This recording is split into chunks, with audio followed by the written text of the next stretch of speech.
up high and beat the drum to what we love.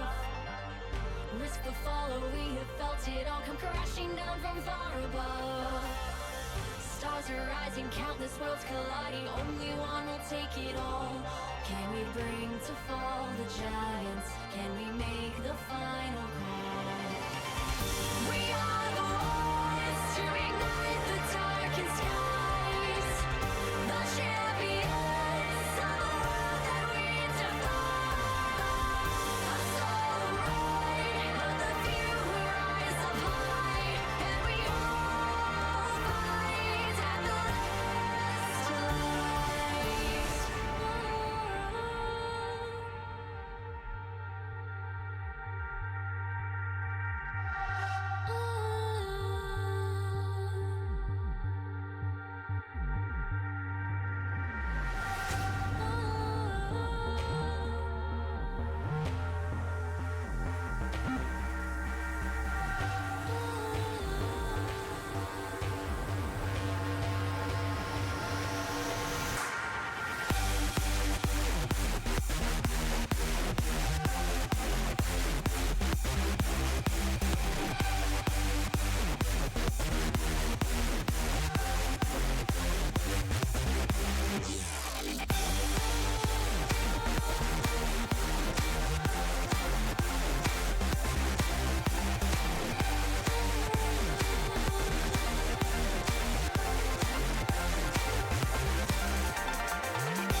Welcome, everybody. Thank you for being here. This is the LTA South English stream. I'm 4x4. That is RMC, and we've got Super Week upon us, starting out with Red versus Leviathan.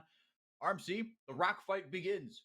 6 teams. Well, sort of. 2 of them have been eliminated, but now 4 teams fighting over the next couple weeks for one last cross-conference spot to join Payne and Cade up in Houston for a spot at Worlds. At the cross-conference to fight for a spot at Worlds. Yes, and what's interesting is, as you mentioned, we've already had 2 teams eliminated. Condolences to Fluxu W7M and Isurus Gaming, and there are 6 teams that we will see. I would give condolences to just one of them. And you can print it out. Which one, if you watched the podcast episode Gringos Liberados this week, which part are you releasing later today? Yeah, podcast. I think so. Trajan never gave me the thingy, so, but to be fair, I never reminded him. So okay, we'll share blame on that. I feel like today's Saturday, but it's Friday, but it's not. And my brain scrambled a little bit. Yeah. Okay, when the podcast episode comes out this week, you'll hear 4x4's condolences. But we will get to see all 6 teams, as you mentioned, on this Super Week. We are starting with the Elimination Phase. And fitting that you should say maybe only one of those teams, gets condolences, because we're seeing both the remaining sort of elimination teams play this weekend. We're starting today with Red Canids versus Leviathan. And it's interesting how these teams got here, because Red just dropped from the upper bracket. They lost to Payne Gaming 1-3. And it was a choice they made. They picked to go up against Payne Gaming after the pick and play phase, and that obviously backfired. Leviathan, on the other hand, in the lower bracket against Isurus, gave us the only 5-game series we've had so far. This split, actually, because we've only just started best of 5s. Yeah, that was definitely one of the series of all time that happened there. TDS and I got to cast that one. What a wild, just a silly, deeply unserious, but very entertaining series that was. So, as you can see here, our producer Rose zooming in the bracket for you. Like you said, RMC, yeah, Red, because they essentially got the, quote-unquote 1 seed right after the pick and play phase, and so they got to choose between Cade, Furia, and Payne. Who do they want to play? And they had just mollywopped Payne Gaming, so they said, well, we did it once, we'll do it again. Not quite. Payne showed their championship medal, and they won 3-1. It was a bit of a decisive series. So Payne and Cade are qualified to Houston, because the worst they can do if they get eliminated up in that upper bracket final, which will be on Sunday, the worst they can do is 3rd place. Loud disposed of Fluxu. Leviathan got past the source. It wasn't pretty, but they did get past them, and now they face a very interesting spot here in Red, where I think it would be a stretch. It would be a stretch for anyone to say that Leviathan are favored. Red, I think, come in as the blanket favorite in this one, but the question is, how will it go about? How will they go about this? And let's get the rosters up on the screen, actually, before we kind of talk about a couple of specific matchups that we are looking at, because obviously both these rosters coming into this split, because Leviathan, remember, it's Isurus that has to fight for their spot. Leviathan have a spot at LTA South. They're one of the partner teams, but these teams made not wholesale. Red made wholesale changes. Leviathan picked out a couple spots to tweak.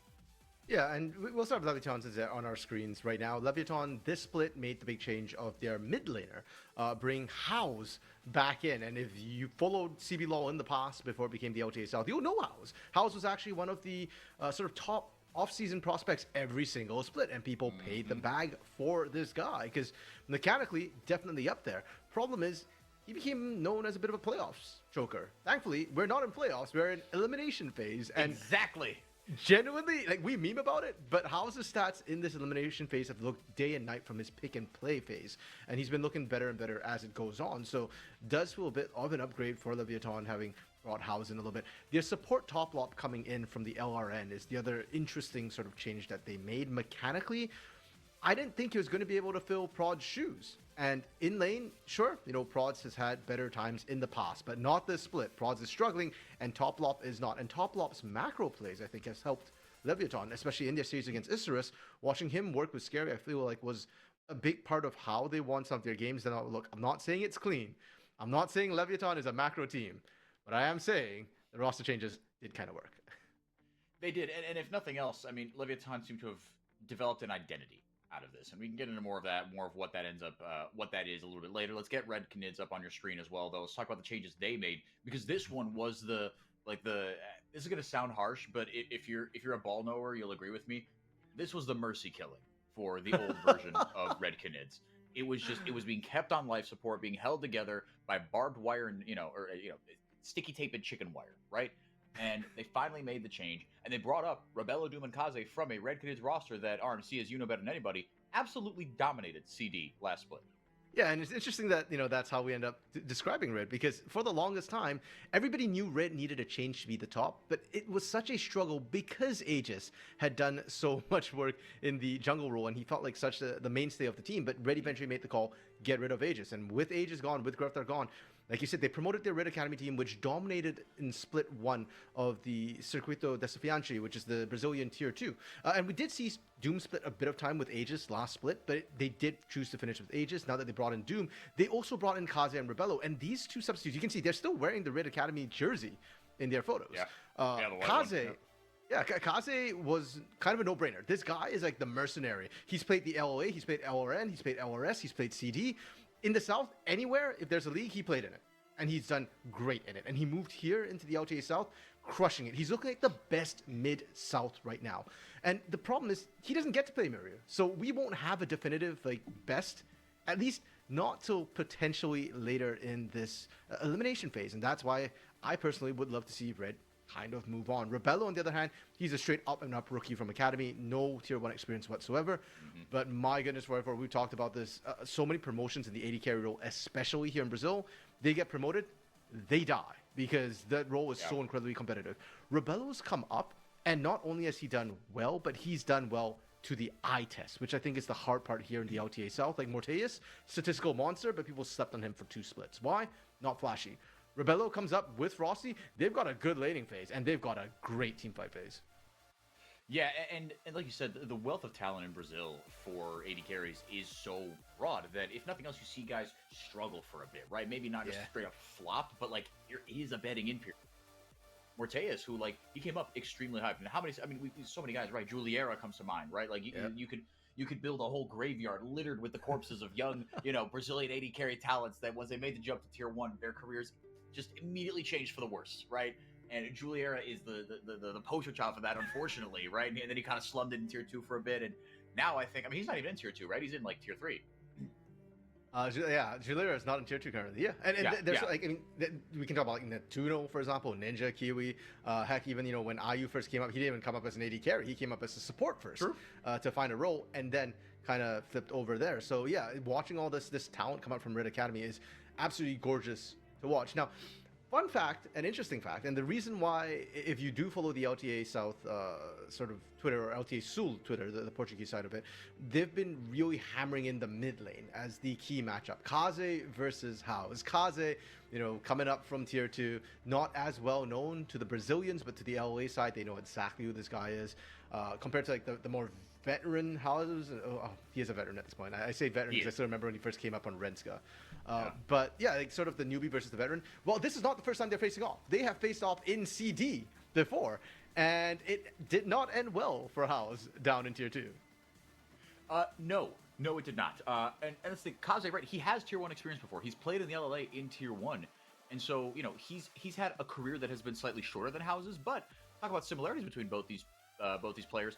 They both had to go down to tier 2 and rediscover their form to be called back up. But I think the difference is, like you pointed out, RMC, dumpstering tier 2 and banging on the door to get up to tier 1. This was more of a move by Leviathan just to be like, look, we need a change, right? We need a change. We need someone to come up. And, I don't know if it's just, the Brazilians on the roster better, whatever, right? But Kaze did the exact opposite. He banged down the door, and it's been going a little bit better for him. But look, you can't deny that Lev has looked night and day different with House on the roster. It's been a change for the better. Sometimes in certain games for the worse, but sometimes for the better. And we get new splash art Xin Zhao. Yes. Yay! New patch 24.17. So, this patch, Rumble got nerfed as well. So interesting that Leviathan still opt for the Rumble. We're already starting to see the core of a team fight AoE wombo combo come through from Leviathan with the Orianna, with the Rumble. And Orianna really going up in priority recently. Her laning phase is really safe. I don't like the Galio. Actually, the Galio's probably going top into the Rumble, so that's fine. If it's going mid, I don't like it into the Orianna whatsoever. It does pair well with the Xin Zhao want to get in, and I'm already seeing sort of a front-to-back comp from Red, where they're really setting up Rebello for success with the Yunara. Yeah, B1, man, Yunara has skyrocketed in priority the last couple weeks, and she is kind of the premier hypercarry right now. Hypercarries in general kind of coming back into vogue, right? You do see the Aphelios Jinx trade, right, every now and again. Zaya has always been kind of the hyperscaler that you might pick, kind of deeper into Fearless, but she started to rise up in priority as well. Look at the bans as well, right? The bans are pretty kind of standard and kind of what we were seeing last patch, right? The Azir as well, right? Taking that away from Kaze, but taking the Akali away from Kaze, and yes, a bit of and I think kind of maybe, you tell me if I'm overcooking here, but I think something in Fearless is like, maybe you could self-ban that Akali to make sure that Kaze doesn't take it because you want House to have it eventually. Yes, and it is one of the shared champions that both House and Kaze have played this particular split. They've shared 4 champions: Ryze, Orianna, Akali, Azir. And we already see the Azir ban, the Akali ban, the Orianna having already been picked away as well by House. So I'm kind of agreeing with you for I think their Lev is kind of playing the sort of shadow ban game here in Fearless, where you're kind of just removing that away by picking it yourself. And also, Akali is just a counter to Orianna, so they really don't want to give that free scaling to Kaze. And we've seen Kaze carry so many games at this point with the Akali. Yeah, and House, he carried some games, and he fed his butt off on some games. Jarvan, okay, as well, but and like you said, RC, just the wombo combo, the hot pot combo, right, is coming in big here. Yeah, the Rumble nerfs were so funny because like he got, quote unquote buffed because of that red side, dot damage thing, right? Him and Singed had been doing less damage on red side for literally 15 years, or maybe Rumble got released 14 years ago, whatever. But point is that because of the dot damage and the way that it was counted, like it was like the first tick of the dot didn't count on red side. It was like the second tick was the first one that got counted, whereas on blue side it got the first tick got counted. But then those shadow buffs came in and they were like, nope, that was too much. Kaze, yeah, so like you said, the Taliyah looking like it's gonna come in here. Like you said, the Galio, take that into the top lane. FNB, happy to take the back seat in this one potentially, and it will be the Ahri instead here for Kaze. And there are a wide spectrum of opinions available on Ahri. I've certainly got mine, but I think mine are more positive than the general population. But my opinions on Kaze on this champion are very, very high. I expect him to play it like a man. You did just give me a really weird image of a very muscular Ahri, but good, a very buff Ahri. But I like the Ahri. I feel like it kind of plays with that very similar assassin-esque style, the hyper mobility that Kaze loves to carry on. And that's a choice and a half from Toplop with the Bard pickup here as an answer. Look, we've seen Toplop's Bard; it's not bad, but picking it into something like the Ahri, who is very mobile, feels very, very risky. Now, it'll do well into Yunara, and I think that's the main focus here. I do like the fact that Rid flexed over to Ahri at the end. I think Ahri's got a bit more carry potential in a way, like more ability to do damage and influence fights compared to Taliyah, who's a bit more utility. So they'll need it, especially with the amount of lockdown that I'm expecting to see come through onto Rebello. Lev, on the other hand, the Bard, it's a good pickup in trying to set up your team. I am a little bit concerned that they might be lacking tankiness. A lot of times we see Sundered Sky come through into sort of another bruiser item for J4. I want to see Sundered Sky into a tank item or Lev, because I do think they need some sort of front line who can buy the team time to actually cut through the tanks that Red have drafted. Yeah, I think that's essentially what it is, right? You need to buy time for this comp to get going, and the Rumble ult to tick down, and Orianna to do her damage. I mean, you need to and just really actually now that I talk myself through it, is really for the Zaya, right? I mean, because the Rumble Jarvan Orianna, right? That combo in its best form, the damage is done literally in like the span of 2 seconds, right? You find out did the comp work or not, right? And it essentially by extension, now how easy is the mop up job for the Zaya? And like you said, this competition does go forward, right? You don't have anything to peel anyone off of Zaya. Now, it is a Zaya. She can press R. Probably going to take cleanse in this game, I imagine. That is an old school Kaboom jersey, by the way, there. It must be a House supporter. I was about to say, man, yeah, he's the only one that has a connection to that org still. But so does Scary. So does Scary. He's been called up as the Bombeiro, the firefighter, up to Kaboom. As we get another look at this graphic, RMC, break down what you find interesting for this. We didn't spend a ton of time on this one, but I do want to give it justice. Sure. So despite the fact that the KDA for House is actually really bad and his GD at 15 has not been great against Kaze, I believe these stats are against each other head to head, his damage share for the team has been very high. And this is mostly in CD, in sort of tier 2, where I do think the Kaboom roster actually relied a lot on here in the top side. Okay, we just see a little bit of trading happen. Nothing too serious. It's just Bard things being very, very annoying, actually canceling the recall. All Bard things are serious things, okay? Yeah, definitely. A Chime Hunter who trolls his team with portals. Definitely very serious. But yeah, the interesting thing was just how much damage House is still putting out. So say what you like about whether he's dying or not. This guy is a threat for his team. And when you give him something like an Azir, something that can carry late, it's huge. On an Orianna, though, like you said, it's a lot more about, do you land the shockwave? You find out very, very quickly, is he playing it right? And with how both teams have drafted, it's interesting because the Kaze-House matchup isn't against each other anymore. It's against the AD carries. Kaze needs to run a diving CEO because Doom and FNB will struggle to get in there. And House needs to kill Yunara because Xayah isn't going to win that matchup against Yunara. No, not if the fight goes more than kind of 5 seconds, right? Yunara just has too much in her kit, too much to fight kind of longer. It is not cleanse for CEO. It is a barrier, so another kind of defensive summoner. I think, to be fair, right, I can understand not taking the cleanse into like an Alistar lane, right? Because you can't cleanse a knockup, obviously. So, I get that, right? It's not a Leona or a Nautilus lane, but still a defensive summoner being taken. And also interesting, RMC. Both still unsealed spellbook being taken. And that got nerfed kind of 2 or 3 patches ago. And I think there was like 1 week, not even 1 patch, 1 week, where supports were like, yeah, we don't build this. And then they were like, it's still kind of sick. No, I think we still build this. Yeah, I think it depends a lot on which supports. For example, Leona, for example, Nautilus might not actually want to run the unsealed spellbook quite as much anymore because they are tanky and they are a bit more lane dominant. Bard, being more of an enchanter style, always did prefer to run these sort of things like unsealed spellbook or potentially even like the electrocute rather than the more traditional tanky stats. Alistar is the interesting one because out of all the tanks, Alistar actually cares the least about tankiness. Alistar, because he's got a 1-button I'm unkillable thing. Yep. Unbreakable Will is a straight percent like total damage reduction modifier, which is flat DR. It's insane. Yeah, like, I think I'm sure there are other champions who have it, but there's so few that he's the only one I can think of off the top of my head. So he doesn't care about things like Aftershock. No, exactly. And to your point, like in the early game, right? The statistical difference isn't going to matter, right? Pre-6, no, so it's he still whatever. sucks in lane anyways. Exactly, and then once you hit level 6, in a perfect world, you're not even fighting unless that R button is there. Yeah, without it, he's still actually really, really squishy. Squishier than almost any other engaged support. Scary, wanting to play cute, was spotted out, but House is buying time by holding Kaze mid.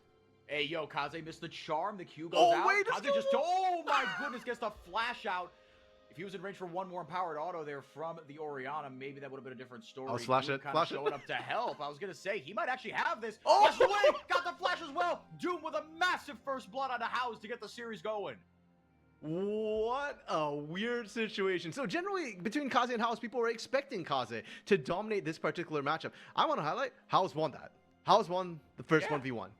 But House also didn't flash or didn't try and deal with Doom, unfortunately. He overstepped. He was looking for the kill on Kaze, and Doom went, okay, bet, if you're going to walk up into me as a Xin Zhao, I will take this happily any day of the week. And I do think Scary and House kind of baited each other a little bit. Scary wanted the fight with Doom, and that's fine. He would have won that fight. And then he kind of made House think that maybe I want this fight, and House doesn't want that fight. He doesn't win. And Scary was actually walking away. So really rough start for Leviathan. It won't affect the lane too much, though. So Kaze and House, that matchup will still be equal. It's more about what Doom can do with that early kill he picks up. Yep, and Xin Zhao, right, he did get nerfed. I think it was like, flat AD taken off his just like, maybe it was his Q, right? But or just flat AD, but like either way, it procs 3 times. So it's like, oh, that's a big deal because you're effectively taking 9 AD off, blah, blah, blah. Still viewed as very strong. I do think that, the spectrum of opinions on Xin Zhao very available. Because, okay, here, right, the fascinating thing, I think that the most interesting thing about this fight is Scary. I want to watch his positioning and whether he was just like, did he just walk away, right? Or did like, was he scared of getting hit by just a charm if he went in too deep, right? This is what I want to see from the replay. Yeah, and you can see that right there. At the call was made from Scary, look, I got the initial bit of damage. House, you were busy farming. Our kill threat's gone. At this point, like, we're not killing the Xin Zhao. J4 early on is more of a burst style champion. His consistent damage can't match up against the Xin. And for all the nerfs that Xin might have experienced, a couple patches ago, he's still a sustained damage fighter. He will still heal up in that fight. So you could see Scary was just like, we're done. And then House went in at the time. So a bit of a desync happening between House and Scary. Ironically, the players who probably have had the most synergy, at least for House. True. Kaze going forward here. The electrocute pops. Doom not able to get in, just barely not in range to get a Q off. Top Lop just being a little turd, just walking in and out of vision, throwing out those kills, those empowered autos, taking Frosty to about 2/3 of his HP. Kaze does hit level 6. but really not much to do about it. And like you said, that kill didn't really swing the lane matchup all that much. And to be fair, right, I mean, Scary, up a metric ton of CS, but Doom has already taken his recall, so expect that to kind of balance out a little bit as Rebello in the business end of the Bard. Okay, and in that mid lane, I also do want to sort of highlight the fact that Frosty rarely messed up the mechanical combo. We didn't see the hitbutt pulverize. We just saw the hitbutt, and that actually got House to safety. And that was what killed the play, despite how good it started with Kaze getting the level 6 first. Now, Zothwi in a little bit of trouble, has the flash. Ooh. Oh, very nicely done. Double flash blown, but it's not enough to get him out of the taunt. Doom with another kill early on. There you go. And that just nullifies the CS lead you're talking about in the jungle. Yep. Doom came right back out, ready to go with the tunneler, gets the kill, gets the pressure on. And Red, despite them getting the 2 kills, they're barely ahead right now. Lev's laning is fine, is solid, especially I feel like in this bot lane where Seal and Toplop are getting a ton of pressure. Rebello again eating damage, and that's interesting because Yunara, so far, the new hotness has been an issue. It doesn't feel like there's a lot of lanes which punish her hard enough, and her skilling is phenomenal. They did somewhat nerf her this patch. It was kind of a fix. She had some weird interactions with Hurricane where she was overstacking on Hurricane. Oh, but yeah, I heard the Hurricane was just like absolutely bananas. Yeah, so her 2-item power spike was nutty, but that doesn't explain the laning. We can see a bit of a replay. Zothwi was just getting up to ward. It's the age-old. I was just trying to ward, guys, and that flash from Zothwi. I appreciate that he held it, tried to find the right angle, but he was kind of screwed because the only way he dodged the taunt is if he flashes straight down, and Doom was ready and waiting there. Yeah, no, it was damned if you do, damned if you don't, right? Yeah. I mean, in hindsight, okay, you save the flash, but like in that moment, you're like, maybe it clears it. Maybe, right? There's a chance, and you have to take that chance, especially in a matchup like the Rumble, right? You got to get going here. Zothwi, he's, as we're going to learn a little bit later on in the series, children, has been a little better than we give him credit for, but not a fantastic start so far here. Hero's entrance right in. How's getting buried in the early game. A lot of resources blown, but RMC, Red have taken now a nice chunky lead here, and they're going to get an objective for their work. Well, frankly, try. That was massive overkill. I do not think we needed to commit the Galio ultimate there as well, and now you don't have that for this potential fight. So a lot of big tools kind of used up there. Can Lev contest it though? I mean, Zothwi's running up right now, and he does have Equalizer. They'll definitely lose one grub. And How's is back. I mean, he's got the TP's actually on cooldown. I don't think it's available just yet. But he's running. Yep, but he's running fast again. Zothwi. Gonna get hit by Rebello here. Nice headbutt there by Frosty. Are they gonna walk into another one here? That's 4 kills for Red. RMC. Lev just caught napping a little bit. That was criminal positioning by Zothwi there.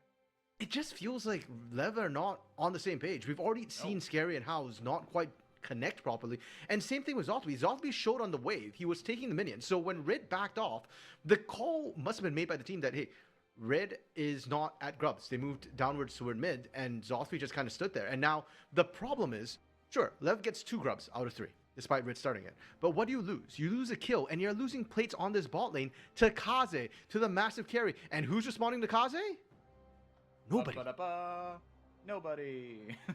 Like, Toplop moved away from bot lane and went, I can't get there. I'm just going to roam somewhere else. Like, how is this TP? Zothwi gets TP. They want to sit in their lane. So now Kaze gets 2 free plates on top of the kill. And Red, I would take that early gold over the grubs. It's not like Lev have a pushing team who can really abuse those early grubs. I'm going to try to get something back here. The hot pot combo executed for the first time. And man, it hurts. Even through a whatever the component that builds into Spirit Visage is there, the name I'm forgetting, it just rips right through FNB. No shot. I thought we just stood there in the hot pot too. Like, they couldn't even move, unfortunately. All the big chunky bodies. Like crabs in a bucket. Just like there's nothing I can do here. He was doing his best Gallo cosplay. That's a gargoyle, right? So yeah, true. Lore-wise, it is a gargoyle. Yeah. And I love how in like the lore rework, when he went from like a gremlin gargoyle to like a more stately gargoyle, he also like got bigger by like a factor of 100, right? Gallia's supposed to be this like, like sort of like what's the scene in Lord of the Rings, right, where they're like they're in the boat and they're sailing into whatever that city is, and they have like the 2 giant statues there, right? Or in Game of Thrones, right? The city in kind of the East world. But if you know what I'm talking about. But Gallia used to be used to be like Minas Morgul, something like that. Yeah, could be. But anyway, Yeah, but Gallo used to be a little like the TV show Gargoyles. Goated TV show, by the way. Big part of my childhood. CEO in some trouble here. The Tempered Fate goes out. Actually might have been big there. Gets a double stun with it, just a Q there. And now the Crescent Guard goes out. Shut down for Scary. He's now got 2 kills. He's looking very, very monstrous indeed. Rebello in a lot of trouble. Gets EQ'd up. Frosty with the headbutt. And it does get a kill there onto Kaze at the right place at the right time. How many can he get back? Can Toplop keep himself safe? It's a double kill for Kaze. Takes him on a magical journey. Guess what? 2 people can take that Portal Sun if the Q comes back up off cooldown. Kaze, your new overlords, LTA South, bow down. The LLA, despite both their teams getting waxed right now, they are well represented with this man right here. Isser's died so that Leviathan could live, but except that Leviathan is dying anyways. Because Kaze isn't that ironic? He's an LLA mid laner who came over and he's beating the LLA oh my and God, he's I'm not done yet! That was so hot. But House has a full item, so does Kaze. Doesn't have ult to apply the malignance. Flashes forward. No! He gets the foot. Kaze, stop it! Kaze, stop it! That dude has a family! Not anymore! Okay, that's not fair. I think Kaze's family's actually in arena watching him today. But that was really unfortunate. And Kaze, he's just so strong. He doesn't care. How's thinking, okay, I've got the shockwave. I can make this happen. Well, guess what? You're an Orianna. You can't make that happen. Orianna does need usually 1 or 2 items. Now, if you want to do the 1-item power spike on Orianna, it has to be a damage item. But House went for the Seraph Embrace, which is a more traditional build, which means you're waiting for that 2-item power spike. So it completely backfires. Kaze is still farming in the bot lane once again. Bard Tempered Fate finds 1. Can they follow up? No, not at all. Nobody's there. It's only CEO. Man, oh man, this is Kaze's world. We're all just living in it, dude. What a freaking last minute and a half. That is, I mean, jeez. Like, you just, that's going to be on a highlight reel forever. Let's get another look at it, because this fight took a long time. Yeah, and the start was really good for Leviathan. Yeah. You see why CEO in Split 1, was considered like a rival to Titan, why at International CEO has done very, very well for himself. I love the way he steps into the Crescent Guard to get all the damage. But this is where the boss music kind of started, when that TP from Kaze was being channeled. And I think Lev thought that we've got the numbers to make this happen, but look at how well Kaze is playing this. He just kind of dodges everything, even taking the portal before Toplop got in there. Exactly, dude. That is just messed up. And then I hope they kind of, they spin the wheel forward. Right, here comes the TP, and Kaze times just a mistake, perfectly. Yeah. Oh! Max range, it's just beautiful. And even here, House is thinking, okay, I win this trade with the Clockwork passive. I can run you down. But here's a couple of reasons why he doesn't. First, he has to blow flash. Kaze still has rid buff. If Kaze autos you walk, you're fine. Right? You'll still survive, worst comes to worst. But when you're chasing, it's linear, the charm lands, and yeah, you get to see FNB roaring away, knowing that, okay, the initial trade was bad, but we've got Kaze, he cleans house, we want that. Even in my most optimistic of scenarios, I didn't imagine things going this well for Red Canids in general. Because, and we kind of talked about it, and RMC, you were banging the drum for Kaze, so look, I'll give you your flowers here, but what I said to you on kind of the podcast episode when we were, previewing, the rosters upcoming, right, for this split, we were like, oh, Red has a new cool, shiny new toy, they've got a new mid laner, his name's Kaze, and he was just clapping cheeks in LTA, or in Tier 2. CEO, good night, sweet prince. Horizon Focus keeps getting buffed and buffed and buffed and buffed, and Kaze picks it up. Look, 125 flat AP. What are we doing?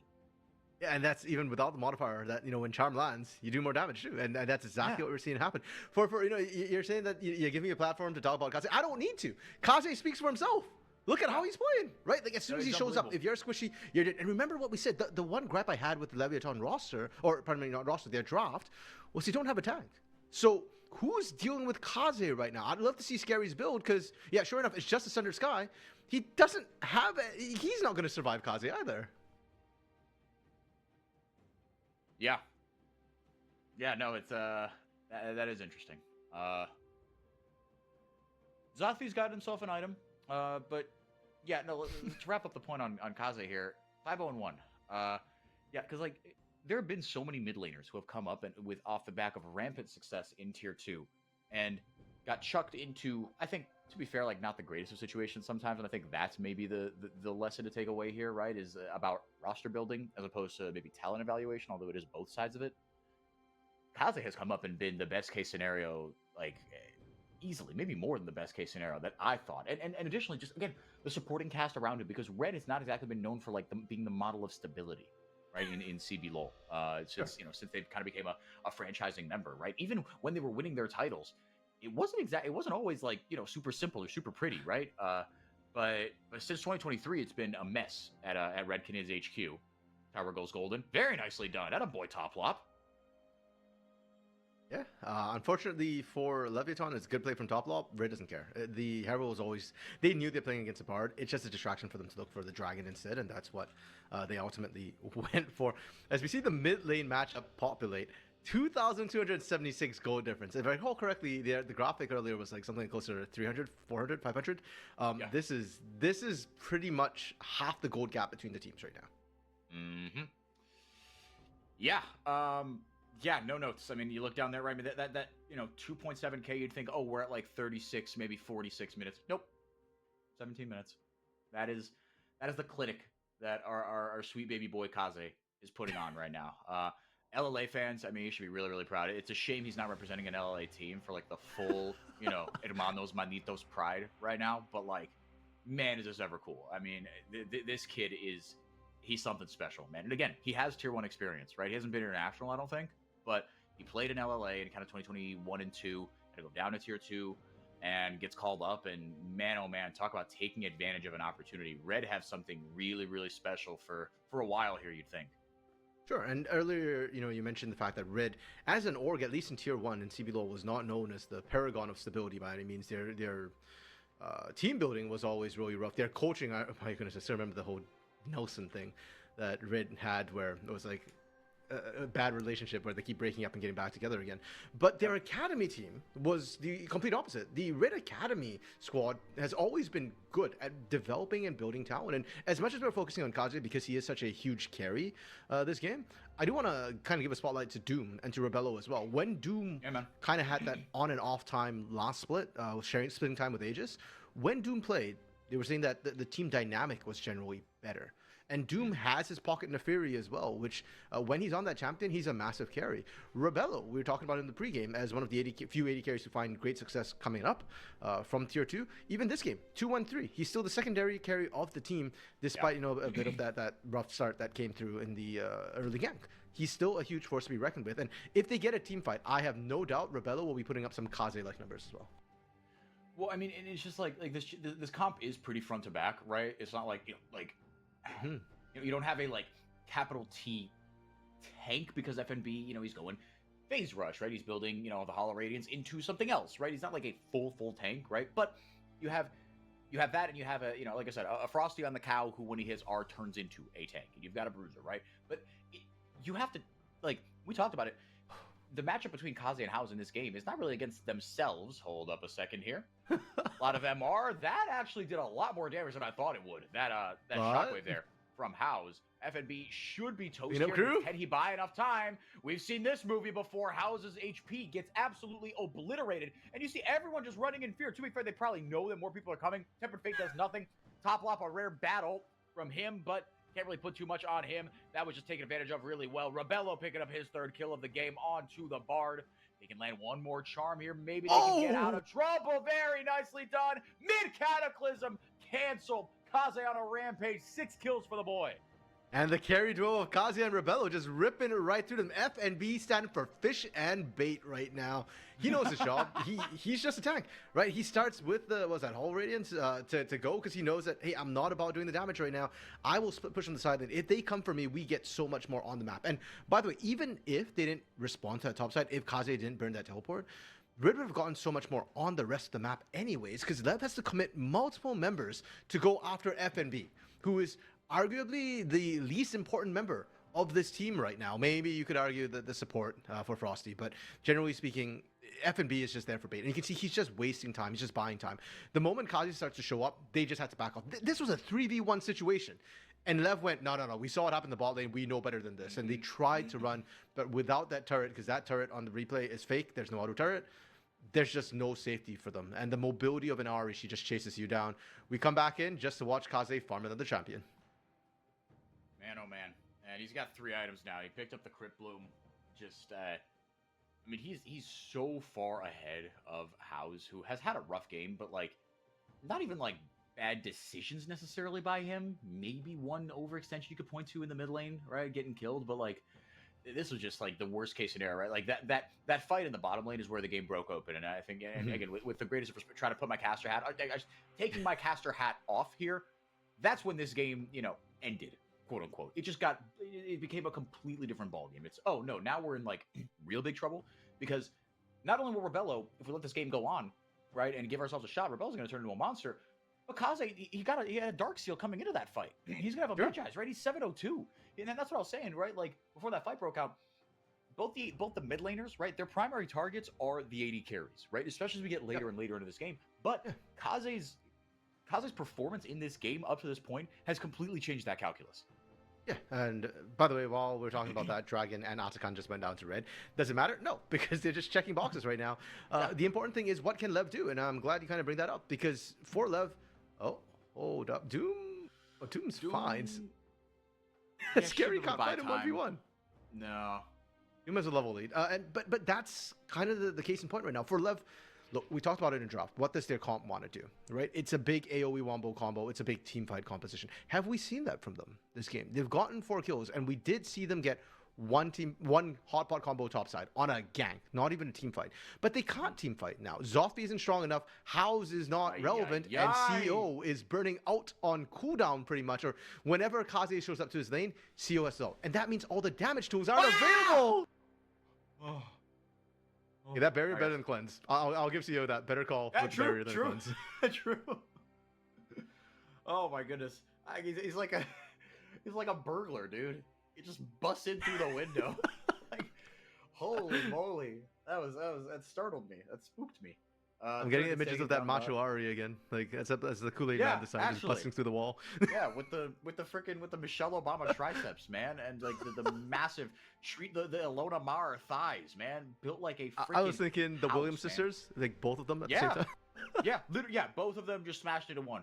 No, the house is just, or Kaze, you can't say enough about this kid and what he's doing right now. Red Kid is in a very dominant position. 23 minutes in, like you said, CEO having to blow everything, right? Like, and that's, we talk about it, the target is the AD carry, right? In a team fight, sure, but like, this is what Kaze can do, right? Especially on a champion with so much mobility, like the Ari, right? Get in one combo, pop right back out. All of a sudden, the entire timbre of the team fight changes. Yeah, and Medjai's just got picked up by Kaze as well. Things might accelerate much further. Yeah. And it's also just the spacing between the two carries, right? If you're going for Kaze, Kaze's in your face. He's behind your lines more often than not. And for Leviathan, because they're such a big team fight team, a lot of it's front-loaded. They need to pick one target. If they're going for Kaze, they can't hit Rebello at the same time.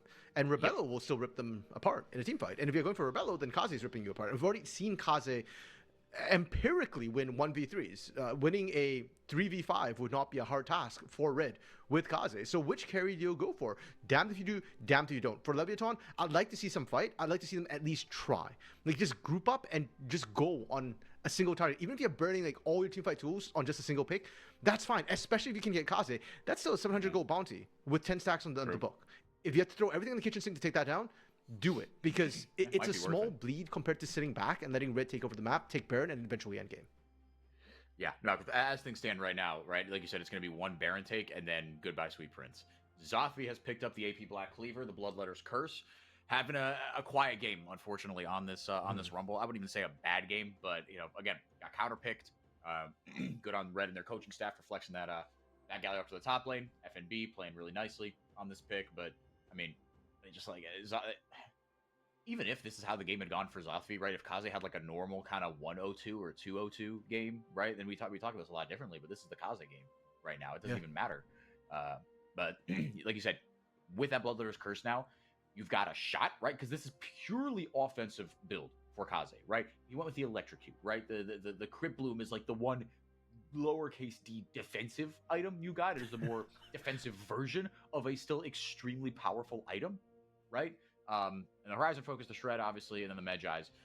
Like you said, RMC, it's damned if you do, damned if you don't. Whatever team fight they get is going to be really tricky unless Kaze gets caught here. Unsealed Spellbook. When you get the exhaust, Tempered Fate will not find its mark. Unfortunately, Kaze does escape for Leviathan.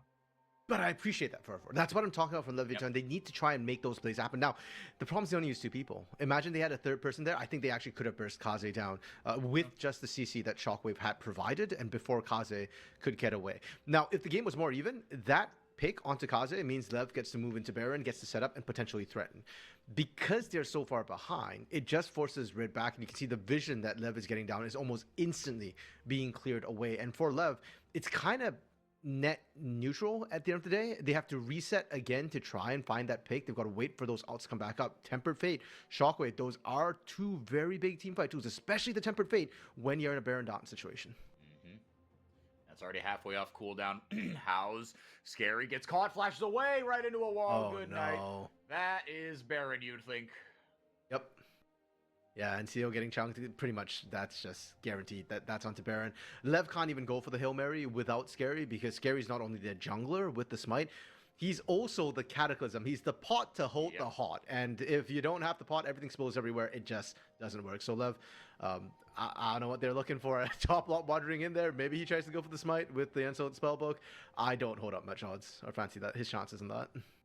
Nope. I think this is the best case scenario, right? You go down to the dragon, you get a little bit of borrowed power and delay the soul for a little bit, but the Baron was never in question after Scary went down. Kaze still looking for some food here. Top Lop going to blow the Tempered Fate just on FNB Kaze. on the flank. And FNB on the Mondo flank here. Leviathan are on the wrong side of the train tracks. They've got to go through FNB. Zothby saw the writing on the wall, went in with the Flame Spitter. How's in some trouble, gets way too far forward, caught out as Leviathan get ripped apart. Another kill for Kaze. He's 8-0-3, and this is just playing with your food right now. Doom gets the Crescent Guard in.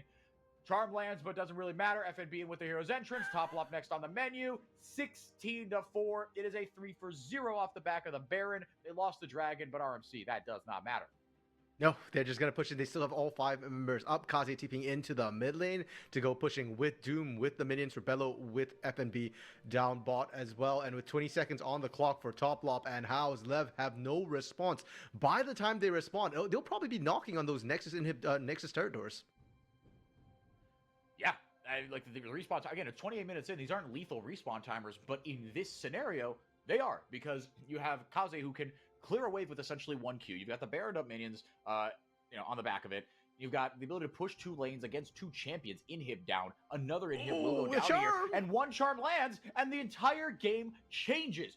2 inhibs down. The Shockwave is really effective, but they've got too many options, RMC. This is an absolute Hydra coming here for Leviathan. There's a joke there, but I don't have time to make it because Kaze has to turn tail and run here. As Leviathan get a little bit of purchase down. Tempered Fate not going to find its mark, but the charm misses as well, so House will survive a little bit longer. But they got what they came for, RMC. 2 inhibs for the price of 1 FNB. You will take that. Did they get one of the Nexus turrets? They did as well, didn't they? Yeah. Wow, they did. I didn't even see that. You're right. Yeah, like in the chaos of it all, Leviathan, and that's kind of what's a little bit frustrating, is that Leviathan pulled the trigger after Scary's did, and now, yes, they were fighting under turrets, so they had a little bit of that buff, but imagine what they could have done if the Cataclysm landed on critical targets. If it lands on Rebello, you force that flash immediately. If it lands on Kaze, who's frankly actually out of mana after that play and was kind of playing dangerously close to the line, it's a game of inches that Leviathan could potentially have looked for with their comp, but we get to see the team fight here, and the flank from FNB, I think, is the biggest thing, because his job was just to hold them there and buy time. And you can see how aggressive Red is. They know what they're going for. They go for the cutoff. That's the important part. They're just trying to isolate as many members as they can. And it feels so bad for Scary. He just respawned. He just came back in, and he's got to turn tail and run. He can't even get his carries out of danger. There's just no way CEO and House get out. And because of that, that's what leads to that push. That's what leads into Red now looking to end the game on this topside push. If they can knock it down right here, the Baron has, well, it's about to wear off. You got about 10 seconds left on it. But you look at the gold. I mean, 10,000 gold, 4,500 just off this Baron push. Setting things up. You can overload that top side because the super minions are providing the pressure in the other 2 lanes. You can just stick Kaze in 1 lane here. He's the one-man basically unto himself. You see Frosty still kind of shading that mid lane, right? Ready to bounce on whichever lane he needs to be at. Yeah, I feel like Kaze is not in mid lane because he wants to be pressuring another lane. He's in mid lane because that's the closest thing he can do to get to Leviathan. Like, he's in there, but he's looking for the charm. Oh, he gets tagged by Tempered Fate. Nice Tempered Fate, EQ, Scary. everything. Oh, he gets the stopwatch right afterwards. He chained the two. It's a 3-second invulnerability, just absolutely massive. And now he's in. This is the charm. In with the Cataclysm. Okay. Hero's Entrance coming in over the top. FNB bailing out his mid laner. There's the Equalizer as well. The Crypt Bloom going to keep him alive for a little bit longer. Kaze somehow will survive. Barely, and I mean just barely walking away. But they do get a kill there onto Scary. Leviathan, get to the fountain and heal up, but the super minions have arrived. They've got their attention split between two places. The Nexus Tower on the top side will go down. Base in tatters for Leviathan. You know, RMC, all things considered, a pretty valiant base defense here by Leviathan. It was, and I'm a little bit sad that Zothie wasn't able to get the Equalizer down to actually combo with the Cataclysm. Great job from Rit to actually pressure enough that Zothie kind of to deal with that before he could even drop the Equalizer. But my goodness, shout out to Frosty. The Locket of the Iron Solari was what kept Kaze alive. If not for that shield, he was dead. Like, it was ticking. The Bloodletter's Curse kept running, and I still can't believe Kaze is alive. But he is 4-4. 10-0-4. 25 stacks. Fully stacked Medjai's Soul Stealer right now. And look, I know it feels like Red's playing with their food, that they still haven't ended. But Lev is putting up such a big defense that after that, like, Red had to kind of back off, wait for Kaze to rejoin the team. Now Kaze has TP. If it happens, there's one turret standing between Red and a Game 1 win. Yeah, it's like all this just for one game in a best of 5. This feels absolutely Herculean. Yeah, no, you got to give credit to Lev. Again, they got put through the spin cycle in the early game. And look, it was never going to be an easy road back. And this game went kind of how we expected it to after, again, Kaze just walked away with 4 kills in the blink of an eye. Now Dragon Soul up as well. Kind of forgot about that old objective because the game just seems so kind of done and dusted. But Rebello and Doom gonna mop that one up really quickly. So 4 dragons for them. The tenacity, the healing, and the shield resist as well. Grenades are coming in for Doom. Again, just extending sort of these fights, getting a little bit more of that CC down should he be able to last that long. RMC just setting up for one final push here.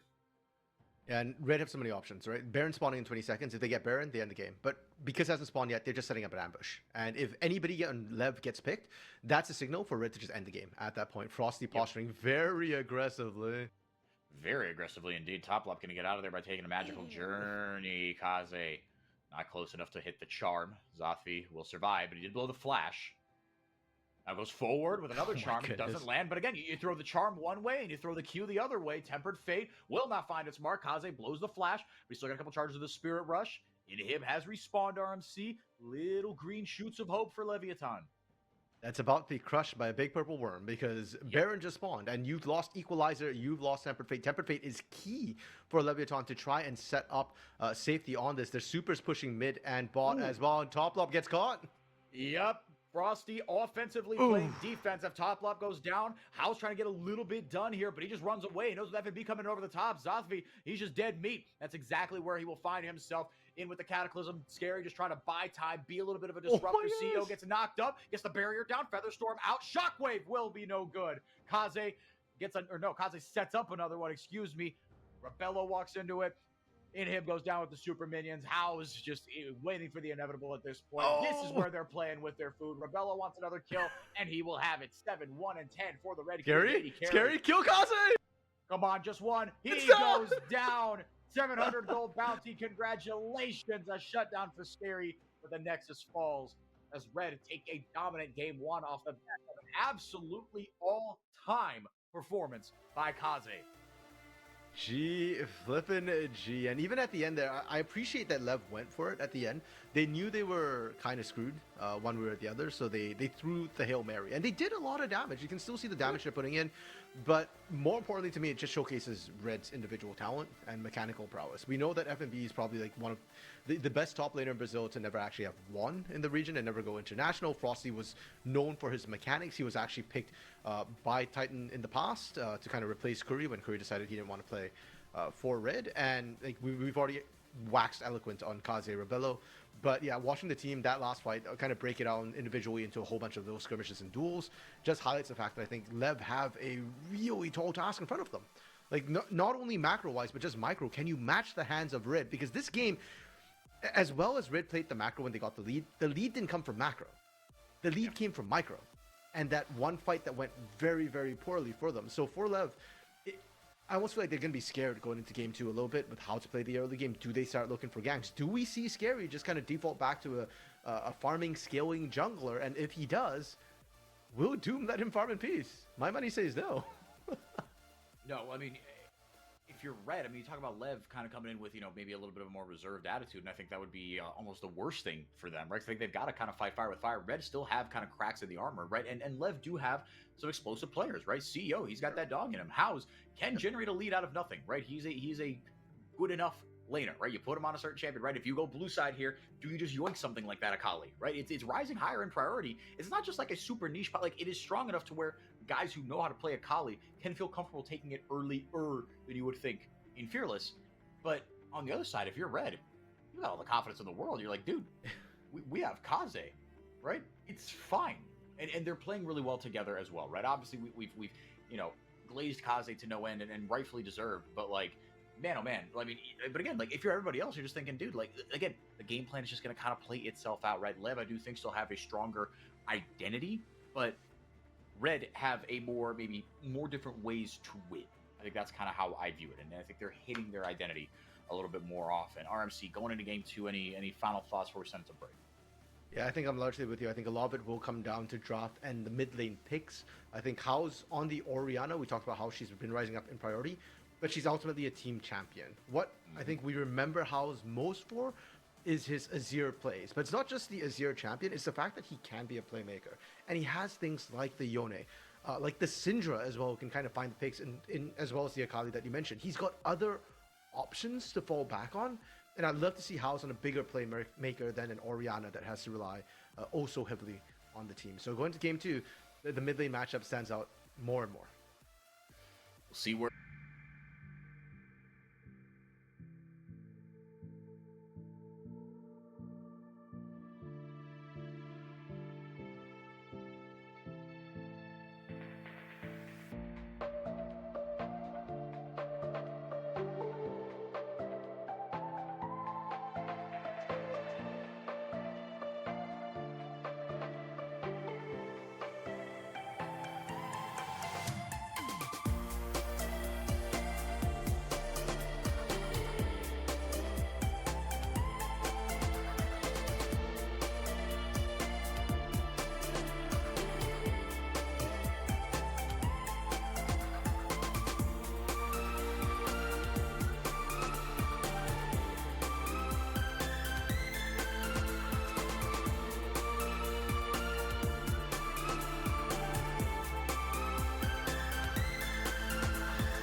Welcome back, everybody. I don't know why my door's open. I didn't open it. That's spooky. I just noticed that it was open because it was in the camera. That startled me. I apologize. Game 2 is coming up here very, very soon. I'm 4x4. That's RMC. It was an absolute show by Kaze. So good that we like didn't even talk about anybody else, right? But Rebello had himself a really good game as well, quietly. Just, I mean, to be fair to Rebello, like probably the easiest Yunara game you're ever gonna play, because you know that even though you are a monstrous hyper-scaling soup du jour 80 carry, none of the attention is being paid to you. You just have the spotlight in literally any other place. You just sit there and right-click. Who needs WASD movement when you've got Kaze on your team? True. It feels almost like a waste of Yunara when she's such a huge power pick right now. That's no, in a actually, game where though, yeah. anything could have worked. Yeah, you could have picked Jin. Ash would have worked even better, potentially. We slowed him down, set him up for Kaze. But we do have the post-game stats from Game 1 ready to roll as well. And what's interesting to me was actually sort of the damage that did come out. Because as much as we're hopping on Kaze, as you mentioned, Rebello actually almost did catch up in terms of damage. And I'm looking at House on the other side too. House had the roughest time of it and still pumped out the most damage on his team. So I think that speaks to, again, not to glaze Kaze even more, but House is good. So what Kaze did to him just shows how much better Kaze is. And I think for Leviathan, they need to continue giving House the ball, but they also need somewhere else to step up and be that secondary carry, to be that backup, to be that insurance. Yeah, and I mean, like, what's crazy is, like, it doesn't even seem, and maybe I'm just, like, being a crazy person here, it doesn't even seem like the difference in damage across the teams was, like, that much compared to how much of a stomp this game actually was, right? I mean, if you look at, like, just a total difference, right? Okay, mid lane, plus 5k to red, right? Bot lane, plus 6k to red, and then minus 3k, right? So, like, there's only an 8,000 damage difference across the whole thing, but, like, this game was never, like, after, again, like, the 12-minute mark or wherever that fight happened, this game was over. Yeah, and that's what feels really bad. I mean, look at the gold graph at the bottom too, and you can see that, yeah, it just kept accelerating in favor of red constantly, consistently, and just adding up. But it wasn't as if there were like huge sudden spikes where Lev just took over the game. But yeah, really rough to see, and that just kind of leaves the question of what then do Lev need to kind of push over the edge, because it's not damage. That's not the problem. It's something else. You know, it's maybe how they're distributing that damage, or you know, when they're choosing to do that damage. Because honestly, to the eye test, with how they lost every single fight, I am struggling a little bit to understand why the damage is so close when none of the fights really were. Yeah, no, it doesn't make a lot of kind of intuitive sense, but League of Legends can be a funny old game sometimes. Stats in League are a very interesting you know, storytelling tool, as I'm sure you know, RMC, right? You can make the numbers kind of tell you anything you want, but the numbers do be the numbers, and you know, you got to use them in conjunction with everything else. Anyway, getting into Game 2 draft here pretty shortly. I imagine Lev is going to take blue side. RMC, we talked about the mid lane picks and how crucial that is going to be. I imagine things like Aurora and, you know, stuff aren't going to... I'm trying to think what else, because, I mean, I guess that's the question, right? There will be a couple picks that stay banned, but I wouldn't be surprised, especially if, in fact, Lev is on the blue side, which they are. Do they prioritize that really early on? Subject themselves to a counter pick, yes, but secure something for House that is very comfortable for him. And it's interesting to me that Aurora is getting banned by Leviathan, because in Game 1 it got banned by Red on the blue side. So Aurora has now become sort of a blue side ban where she's strong, but we don't want to first pick her necessarily. We want to kind of, you know, have pick something else, prioritize something else instead, and then give that over. Unfortunately, it looks like they've ended draft. I think something happened. They might probably be just doing a bit of a remake. But we did see the Rise ban come out from the side of Red, and I think that's a good target ban onto House. Not necessarily because House is an incredible Rise. He is a good Rise. But I actually think the idea and thinking right now is don't put House in something tanky, because you want Kaze to get kills. So Kaze would rather a high risk, high reward matchup than a low risk, low reward when nothing's happening. They want to make it volatile. They believe Kaze will win out all these matches. So the more volatile, the more opportunities. Yeah, I think both champions honestly might opt into that, right? Or both teams, right? Again, or at least if I'm Lev, that's what I want, because if you, again, like, I think Red are just across the board a better team. But yeah, actually, while we've got a break, want to get that top lane graphic up? We said we were going to do that. We could talk about that just a little bit. FNB and Zothby, right? There's a top lane matchup for this series, and RMC.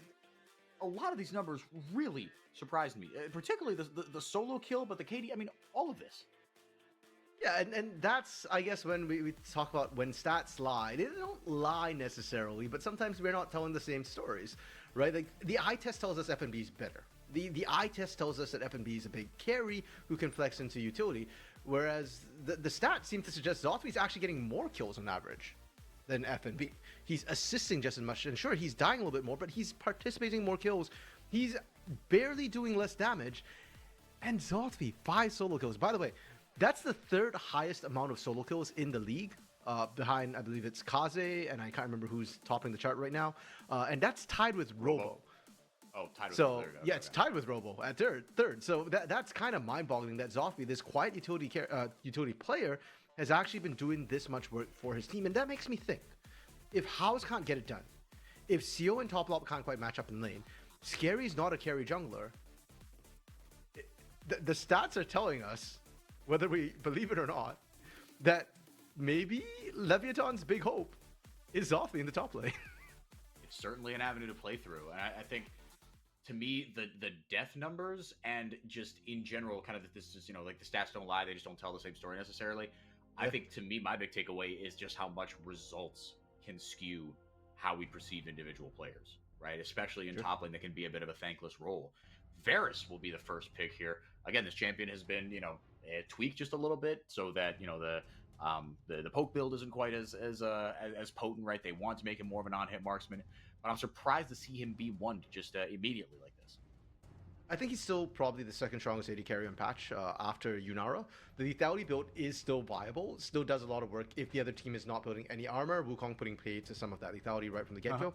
But what surprises me more is that we see the silence ban from Lev. I thought they were going to go for Akali, Ryo, because in the South, one of the counters to Akali has been Silas, something that can match her in terms of mobility, have that execution potential as well. And now you've taken that away while leaving the Akali up and open. In the North, the counter is Cassiopeia, but nobody down here plays it besides, what was it, Tinones, and he's retired. Yeah, he gone. Jhin will be the pick here for Rebello. So into the Varus here. We'll see how the support matchups kind of shake out, right? If this Poppy is locked in here, wouldn't be surprised to see her. I mean, she could go in a number of different spots. 3, I guess, specifically. But like you said, yeah, a bit, it kind of, the Silas ban does throw a bit of a wrench in the Akali plans a little bit as far as just when it might appear here. So Poppy will be locked in again. I was a little surprised by that. But the rest of the band's kind of making sense, right? The Trundle and Gwen's still strong. She's been nerfed a little bit, but still pretty potent. And like our friend Shaden says in the chat, if the Jhin is shown this early, right, you index into a little bit more beef. Ooh, okay, that is not the beef. No. That is a potential carry for Zothwi. He's played it once to split. He lost on it with a 0.8 KDA. So I like the idea, though. We did say that Zothwi might be the great big hope for Leviathan, and you need a carry, and Bessa can certainly do that, can do the dive. I think the Poppy alone might potentially be enough, especially if it's jungle Poppy and she gets gold income to be able to tank up a lot of what Jhin wants to throw out. And I think the instant Poppy was kind of a reaction to the Wukong as well, because you do need to get Wukong out of there ASAP, and keep his verdict does that phenomenally. It also stops off the rest of the engage that normally wants to come through when you see a Jhin on that side.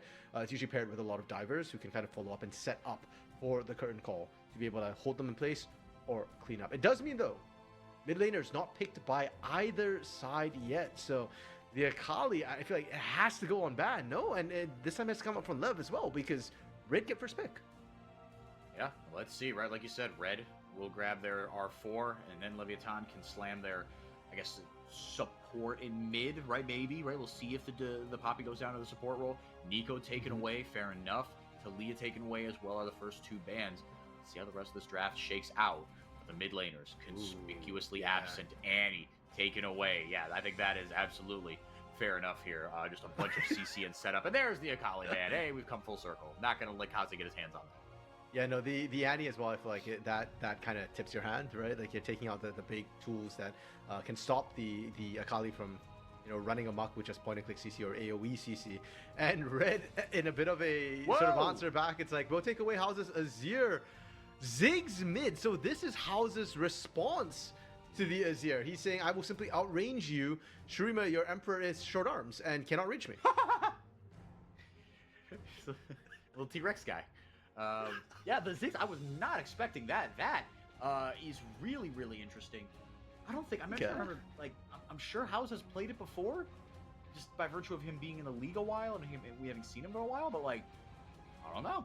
And then Nautilus Leona, because time is a flat circle. Yeah, you need your engaged sports at some point as well. And with these compositions, the teams want to do very, very different things. On the side of Leviathan, they are looking for a pole comp, it looks like. And I wouldn't be surprised if we do actually see a sort of ranged, lethality barriers, pardon me, in order to pair with the Ziggs, and then you just get a lot of poke to come through from very long range. There's no real tanks on the side of Red either, so they can't really itemize that effectively. By the way, I did just quickly check. House has never competitively played Ziggs before. Nice way to pull that up really quickly. So, competitive debut for House Ziggs here. House Ziggs, if you will. And let's see if he will.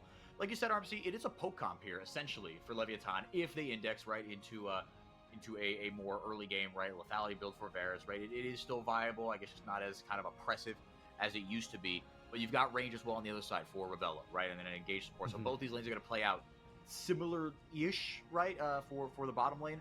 Yep. But poke compositions in Brazil, I think I can count on one hand the amount of times I've actually seen a team make it work. And I can count on actually one finger the amount of times I've seen it work.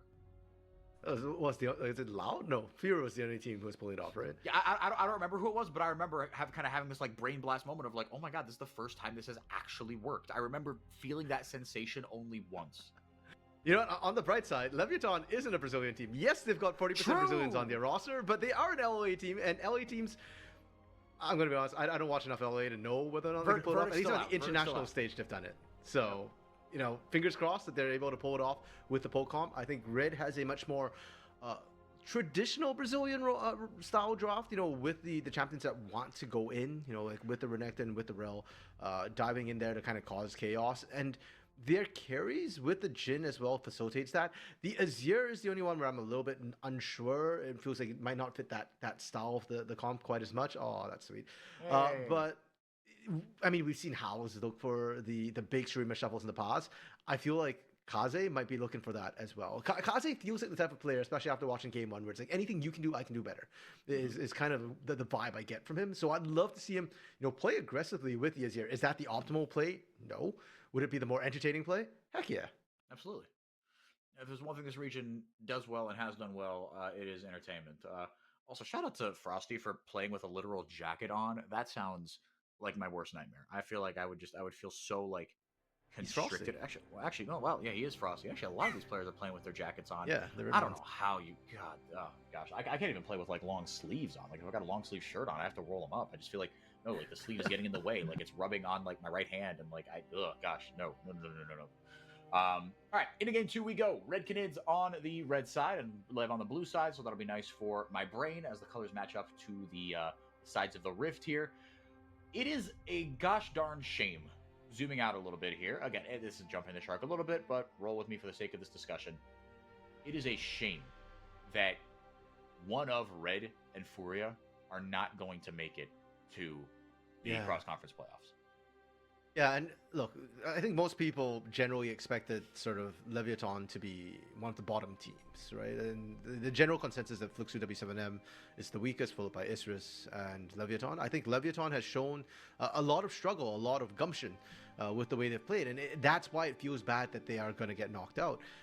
And in this series as well, I'm just hoping Lev are able to kind of show us that gumption once again somehow in this series and pull out at least one win. I don't want this to be a 3-0 sweep. But on the other hand, Red feels bad because out of nowhere, they swept Pain. Let's not forget how the pick and play ended. They went 2-0 against what most considered to be one of the best teams, the top 2 team in the region, swept them, and then went, oh wow, this was so easy, let's do it again. And didn't, which is why they're here facing elimination. But they are a very exciting team, and that's why it really feels bad somebody gets eliminated. Even worse, I think, is tomorrow's matchup, which is Furia versus Loud. A Loud that seems to be finally waking up. Jewel playing a little bit better. Griffin's absolutely popping off. Love the dude. And one of them is going to get eliminated. And one of the winners from today and tomorrow will get eliminated next week. Whoever it is, whether it be Red, Leviathan, Furia, or Loud, only one of these 4 teams can make it into the international side of things where we get the cross-conference regional championship. Yeah, I mean, like... oh, God, I was going to say something, and then it just completely slipped my mind. Gosh darn it. Oh well, we'll figure it out. It's the Morgana dancing that distracted you. Always does. Chat. Always does. Yeah, that's our producer. Just for the that our producer loves Morgana. So when they're producing, Can I just say, Morgana. Rose, why are you not running Rose Thorn Morgana, like Blackthorn Morgana? Why is it Victoria's Morgana? Rose. And we'll find out later. the verdict we got in our ears is I don't like the skin. So, yeah, fair enough. We haven't seen FNB Renekton in a while. We did see it in the in a literal Worlds teaser, but we haven't seen it otherwise. Oh man, yeah. The fact that we've seen FNB in a Worlds teaser but not at an international competition is just kind of a microcosm of how this dude's career's gone. Right, the big what if of the region. He got complimented by I think it was Zeus, right? When he was I think they were playing in some sort of solo queue together, right? Maybe it was at a Korean boot camp or something, but they were in the same solo queue at one point, and House I think was like, or House, hello, FNB was like picking his brain kind of afterwards, and FNB, and oh, hold on, a little bit of a trade here in the bot lane. Whoa, from over the wall, scary, doing his best Kaze impression, but Kaze will survive. Does blow the flash though. Oh, Kaze might drop here depending on how things go. This feels a lot like game one, where House thought he could find something and then couldn't. Okay, but this time, deciding that discretion's the better half of valor is backing off, and Doom. We say that, yeah. House doesn't have a ton of mana, but still might be able to do enough here. Now Doom has to blow the flash. That was an interesting route to take back. I didn't like that. Choices are being made here, and you know what? Given how game one went, it's understandable that Red is feeling really hypey. They want to get back to that status as fast as they can, and they got it off some early game skirmishes that really went their way. We did see FNB kind of rotate down as well, and now he'll walk back up with Doom. Meanwhile, bot lane, we've actually seen the supports trade very heavily, but it's the AD key Ares who are suffering the brunt of the damage from the engages that both Frosty and Toplop have been thrown out. Yeah, and Kaze just locked under his tower, getting outranged and damaged as well by the side of Leviathan, putting up a fight here early on. Zothvi got himself a carry champion. Yeah, again, we threw the stats at you last time. The narratives about these two top laners, at least how we've been spinning them, are not quite as they might seem. Toplop again getting the hook onto Frosty. Deadly Flourish will miss. That's the end of that trade.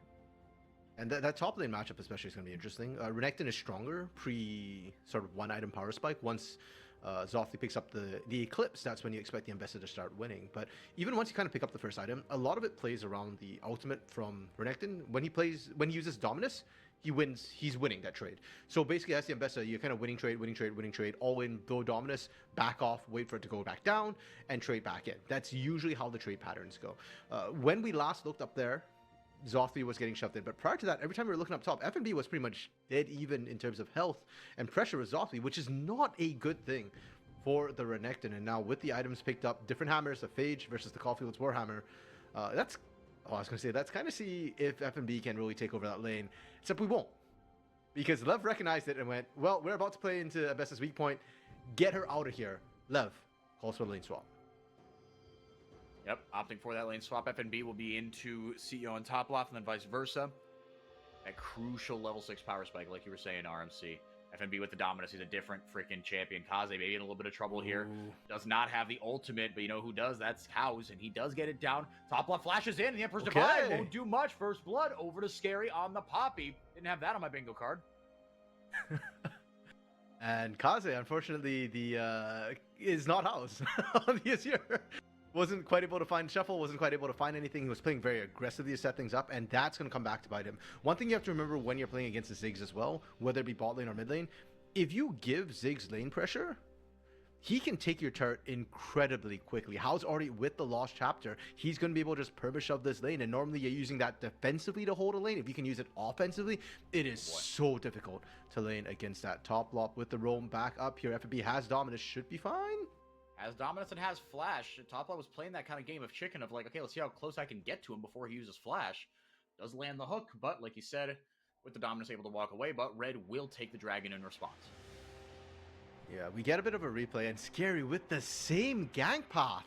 Raptor pits over the wall, and Okay, the Mega Inferno Bomb doesn't land, completely unneeded anyways. And this is the moment where I think Kaze went, okay, I'm not going to get out by trying to take the long way around. I don't know if I agree with that call necessarily. Maybe you could try and slide over the wall. I don't know. But Kaze went for the hero play instead, completely didn't get anybody critical with the shuffle whatsoever, with the Emperor's Divide. And it was just that easy for Lev to kind of pick up the back end of it. And with that, Lev gets themselves a bit of a gold lead. Yes, they did lose first Drake, but they're getting sort of CS advantages on that top side. 500 is nothing to kind of hoot or holler about, but we'll see if they can actually translate that towards, I believe, more the Grubs and potentially the Herald later on in the game, those being the more critical ones to try and get. Yeah, the jig is not up, so to speak, just yet. Down an ultimate is FNB, so going to back off that one. Zothvi still has the public execution. He's got to be careful about the health threshold he gets himself to, does FNB. Grub's up and at him right now. Now the bottom lane has swapped up to the top side as well, so they'll have to face their demons on that bottom side. But House, like you were saying, RMC, really good game here early on the Ziggs, and that can really change again how this game and how this series is going to go. But again, it's going to come down to how you execute in the team fights, I think. See how just successful this game is. Frosty gets absolutely obliterated. Scary doing his best Doom impression now as the Keeper's Verdict is going to take Wukong out of there. It does exactly what we hoped it would, RMC. Yeah, and there's the long-range artillery coming through from Leviathan, the CC chain, beautiful and gorgeous house. Not able to pick up that one either, and again, it's Scary actually who gets the kill credit on that one, and Scary who will now be able to pick up the grub. So Lev, I love that they're leveraging sort of the early win they had. While House didn't get the kills, he did get all the sort of CS pressure in the mid lane that you're hoping for. And Red, they look firmly caught on the back foot right now. I appreciate that they were trying to make a play happen, but it feels like everything's being stifled before they can even get in there, before they can flex their mechanical fingers. Yeah, no, not even allowing them to play the game. This is a pretty sizable lead here early on. Right now, we're just kind of cresting 1,000. But crucially, both kills are onto Scary, right? So again, it's like we were saying about Doom in game one. Now, what do you do with it? That's the big question. And again, this is a poke composition. You want to try to soften them up before you dive in, but look, I mean, and that's going to work doubly well because, like we said, there is no true tank on this side of Red. So Leviathan actually have drafted themselves a good spot. They've got themselves off to a good spot in the early game here, and you still got Zothvi kind of in your back pocket, right? Should things, take a different timbre, and you need someone to kind of say, all right, give me the ball, I'm going to put it in the back of the net. Yeah, and with their composition as well, one thing we didn't talk about was sort of the scalings that come through from both of these teams. Normally speaking, like Zig scales incredibly well. Varus, depending on which build, it looks like the lethality build. But against no tanks, it's actually not bad in terms of scaling. The big one, though, is sort of the top lane matchup, because Renekton no longer falls off a cliff late game. Like, he is relevant, he still does damage, but he doesn't win the 1v1 against Mbessa as the game goes on. So that's why I was kind of highlighting sort of the Grubs being important, because now Mbessa is an actual split push threat, plus the Ziggs to take everything. Kaze can't find safety. Man, oh man, just getting bullied right now, and crucially a kill going on to Not Scary. So now CEO has found his way into this game. FNB and Zothvi going at it. Both champions have their ultimate. Someone's gonna die here. Ultimate popped here by FNB. The dominance is up. Neither champion on a full item. Zothvi completely backs off this trade. I guess knowing that Doom had swung up there. Yeah, walked over the Scuttle Crab, it seems like. Dominus still going here. They've got a decent wave. Gonna maybe go for the dive here. The Dominus has ward off for FNB. Maybe this is cursed. I don't know about this, Red. The bomb. The Mega Inferno bomb. FNB going to take a little bit of damage here. Zothvi gets in and right back out. FNB, public execution just misses. FNB was toast if that hit. Yeah, but FNB just playing on the edge of things. He has flash as well, so I think FNB is very, very confident that worst comes to worst, I flash out of that public execution. It was all said and done. I think Red are happy with this. They burnt the ultimate away from House and Zothvi. Zothvi in a slightly rougher position. FNB still kind of stamping his control over that lane, but Lev, they're not going to cry about it. Sure, they lost out a couple of ultimates.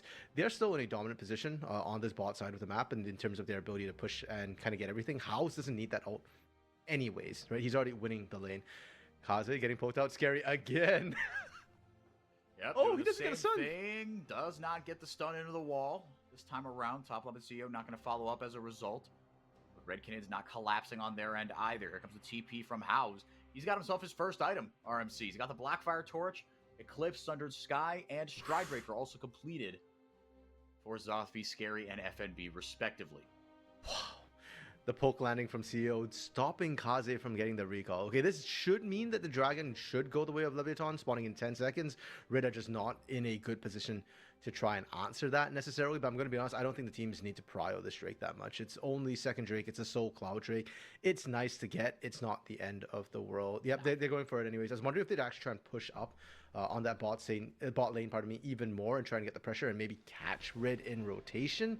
But they don't want to risk it, despite the fact that Doom hasn't gone back, hasn't gotten his first item, and should not be able to win that early skirmish. Ooh, you see the total gold there. Everyone on Liv above everybody on red, apart from the supports, of course. But I think crucially, RMC, the thing that tells the story of this game is that number 1 and number 8 are the mid laners. They're on completely opposite ends of the spectrum as far as gold is concerned. And I love that Lev went, okay, Kaze was the problem in game 1.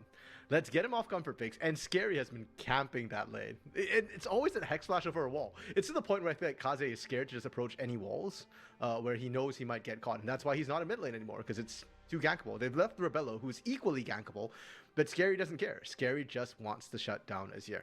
That's the problem. That's what we're going to take out. The other player who I think has actually been getting a ton of map pressure is Toplop. Toplop right now, 100% KP.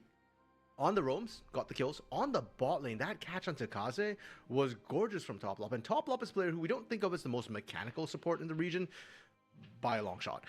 But usually his macro roaming has been very good. This game in particular, though, his Nautilus hooks have been on point, and it's really screwing with Red's ability to kind of get out of dangerous situations. Yeah, no, it just feels like Toplop is almost like the guard at the gate, right? Like, look, if you can't dodge these hooks, you don't get to start the fight on your terms, because I'm just going to keep checking you with these. I mean, more than a guard, he wants to be like an assassin. He's not staying at the guardhouse. Like, he's roaming around and he's making the hook other people's problem right now. Kaze roaming to this top side, and yeah, right away, Scary's there, man. Like, they just have a massive target painted on Kaze. 500 to 125 is the gold in terms of the turret plates that has come up. And again, 2-0 just in the mid lane. That's Ziggs, baby. Perma push, tower damage, right, is immense, and the ability to take it down as well. CEO in a 1v2 is Red looking for something here. Chains of Corruption do there land. We go. There's a Mega Inferno Bomb. Rebello on the board with his first kill of the game, and crucially, Red's first kill of the game. Scary just out of range. Doom popping the Cyclone just in case any shenanigans go off here. Deadly Flourish lands just for fun. Rebello's on the board. Okay, I know that looks bad for Toplop, but I'm just going to say 100% hook rate. Yeah. I mean, I don't know. How's? Question mark? No. Oh, hold on. Scary. Doing the same thing. Waited out the Emperor's Divide. Very nicely done. Doesn't amount to much, but House, to be fair, almost sealed the deal. Man, Loki, I'm surprised Kaze hasn't paused the game at this point and gone like, my ult's bugged. It's not working. Yeah, right? Every time he tries to use the Emperor's Divide, Toplop hooks through it. Scary charges through it. House doesn't care about it. Like, that Emperor's Divide is not finding any utility so far. No, it really hasn't found anything. Now, again, it's a big game-changing ability that could come back and bite you in the you-know-what later in the game, so still have that in your back pocket. And Kaze, again, I think he's the kind of, the great scaling hope for the side of Red Canids, right? Everything else is really indexed in this early game. Baron, or not Baron, hello. Arrow, the small cousin, Shelly, of Baron. Actually, is Baron just the name? Or no, Nasher's the name, I guess. Nasher, technically. He's royalty, actually. He's nobility at the very least. Yeah, what is the void regal hierarchy? Frosty gets just whooped by the Mega Inferno Bomb. Ton of damage coming out from House early on here. Oh no, FNB split up here from Frosty. This might be Doom here. Frosty has the Magna Storm. He's got to come in and crash it down. Curtain call over the top. Frosty bailed it out, maybe, but that gets interrupted now as CEO gets up close and personal. Kaze going forward. Does not have the ultimate. Remember, Dominus still going for FNB. Still healing back up. Frosty just being a nuisance. Getting into the wolf pit. FNB gets ripped through. Another kill for Scary as they find him separated from the rest of Red Canids. Really well played answer from Leviathan into what was a very proactive play from Red. So I'm going to start from Red's side of things because I actually think they made the right call. They even TP'd FNB up to secure this Herald. They were hemorrhaging and they knew it. If they stay in laning phase, they're just going to get played by the pseudo-global of House and the ability for Scary to set up so effectively with ganks and the sort of CC chains that Toplop and CEO can provide. So they had to make a play happen. They went for the Herald. Then they went for the hyper-aggressive FNB dive, which a little bit over optimistic, but you could see the idea. They trust their hands. That's just a minion farm. Kaze was dead to rights the entire time. Like 10 seconds, you're up in that lane. you're dead. Like, House could auto attack you to death. But the collapse in from Levin, the way they played that was what I really appreciated. They were very patient because they didn't have to win. They just had to not die. And Zothia would take the turret on the bot side. So any kills they end up getting is just icing on the cake. And you can see with the pressure that they're having, the opportunity cost for Red is so high. Anytime Red makes a play that doesn't pan out, get ready to lose a turret because they've got Grubs and they've got a House on Ziggs. Yeah, no, I mean, this is like a completely different game. And again, just it's Leviathan executing their composition and House, right? We talked about how, look, for all of Lev's ups and downs and all of House's ups and downs, you know what has been true of Lev ever since House got in? They've just been better, right? They have an X factor, it feels like now, or at least another X factor. You see, he has that in him, but he's not hitting it on consistently. And now, what's better than one inconsistent carry is two, because maybe when one of them rolls a 1, the other one rolls a 20. I don't know if you mean inconsistent or whether you do mean inconsistent. Like, inconsistent suggests that there's some huge downside swings at times as well. And so far, House has been pretty solid. But I agree with you. I think having the massive upside can be big and is what's certainly helping them this game. House, after a frankly terrible game 1 or a really rough game 1, is bouncing back. 1-0-3 does not even begin to tell the story of what House is doing for this game. It's not about... Well, Scary's ganks have been spot on and set up House. But House's damage is really, and his ability to play cross map is what has netted them all these advantages. That mid lane turret, you saw how quickly it went down. House just walked up, dropped the satchel charge, walked away. Cool guys don't look at explosions. Yeah, man. No, I mean, this has been a night and day game from House, and he's got that Horizon focus now, and again, that item just gets stronger and stronger. And on Ziggs, again, you can launch that from whatever, 600 or whatever units away. You can get that extra proc. It can be really, really strong. I think that's part of, I mean, he's on 2 items. Nobody else is, well, I was going to say even close, but Zothvi's got himself the Shojin here. RMC, this is going swimmingly for Leviathan right now. You've got a couple different ways you can win this game. You've got an easier to execute team composition as well. Again, no true tanks on this side either, but Scary, I guess he's going to be about as bruisery as Doom. So actually, I take that back. Both these compositions kind of going to play out similarly in terms of, your 5v5, your front to back or whatnot. But the threats are really starting to rear their heads for Leviathan now.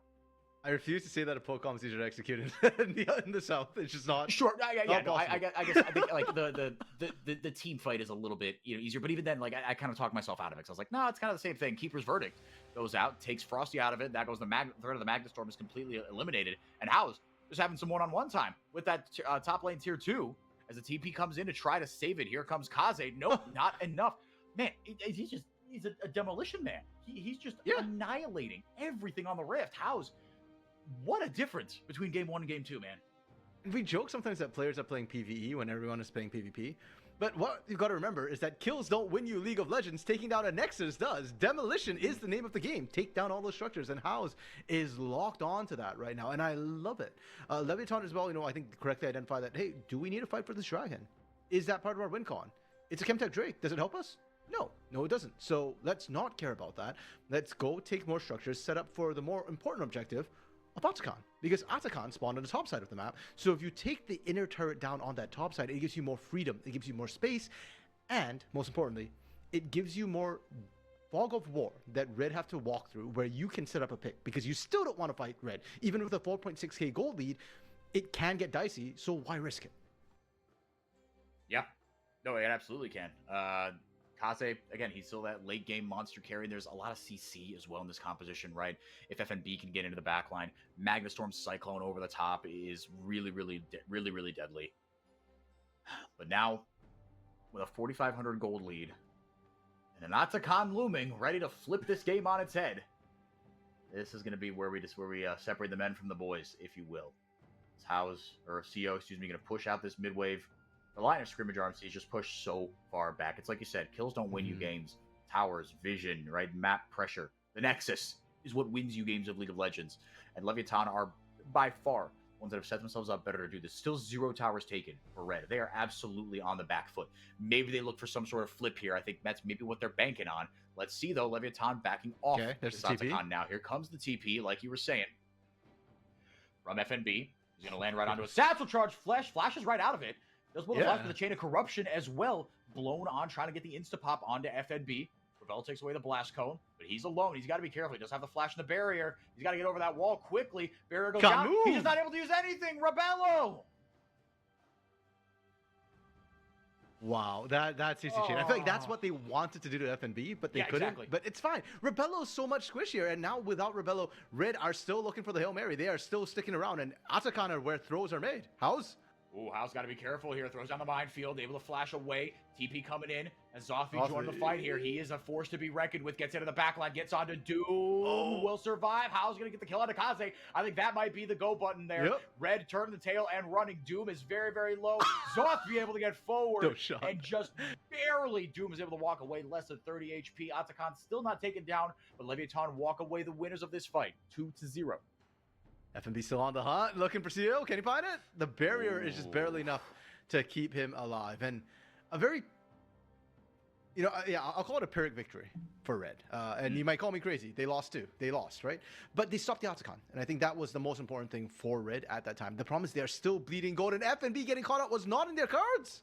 No, man. This is going from bad to worse for Red Canids. Leviathan with a 6,500 gold lead. They are absolutely in control here in Game 2, RMC.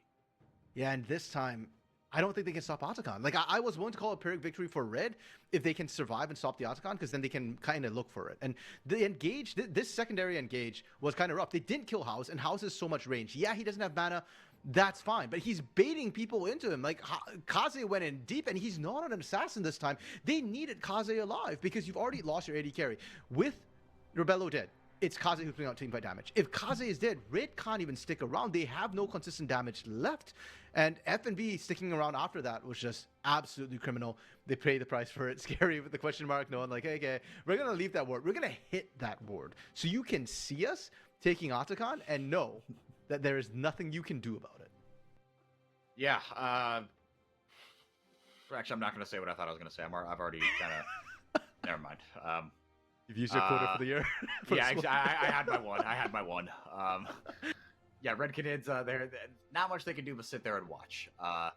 But no objectives to take off the back of it either. Kaze finally able to get one tower. And an objective bounty not for nothing, so that'll dig actually pretty deeply into the gold lead here. Down by 2,000 off the back of some plays there by Red Canids. Dragon going to be up here in just a little bit. It will be the Chemtech Soul. Red up to one of the dragons, not for nothing, but talk about a hollow victory, RMC. It gives Red an avenue into this game, yes. And now actually Kaze, he's got 2 items, so I think that was another big part of it, was everybody else was kind of on 2 items, and Kaze he hasn't hit that big spot yet. But Nasher's Leandries, that's a nice little spike for the boy. And FNB going to grab himself an objective bounty as well. Okay, so again, it does a lot to try and cut some of that gold lead for Red. The problems, I don't know if they're at the power spikes they need to be. Kaze feels like he's almost a full item behind, and coming out of base, I don't think he's going to reset right away to kind of take that, spend that extra gold that they just got. Rebello, I'm not sure where he is on his item curve compared to CEO.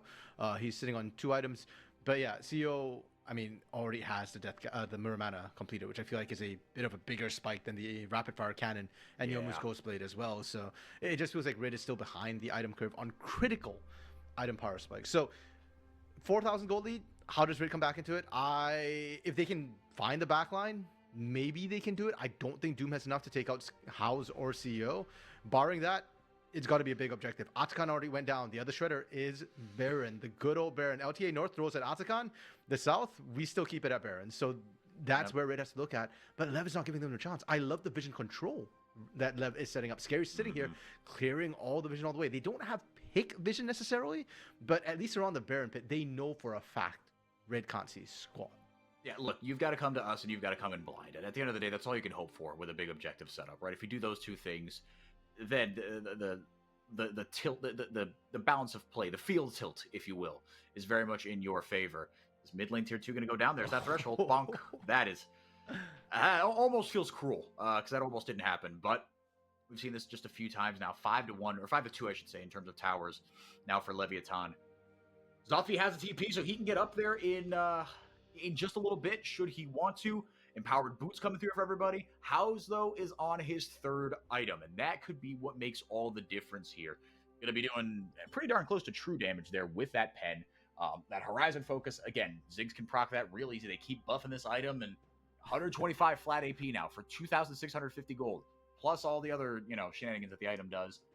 It's incredibly powerful. House, if he can stay safe there is no reason Leviathan shouldn't win this fight. But it's like you said, RMC, Red can get into the backline, right? Whether it's with a Flash Double Cyclone, whether it's with a Flash Magnet Storm, whether it's with a Flash Slice and Dice, they have ways to get back there. And aside from the Satchel Charge, these are two very immobile carries for Leviathan. Sure. And Zothvi, right, he's still a threat, absolutely. And he's kept up in terms of gold, but he's only got 1 kill in his pocket. He's slightly behind the curve as far as the rest of his team are concerned.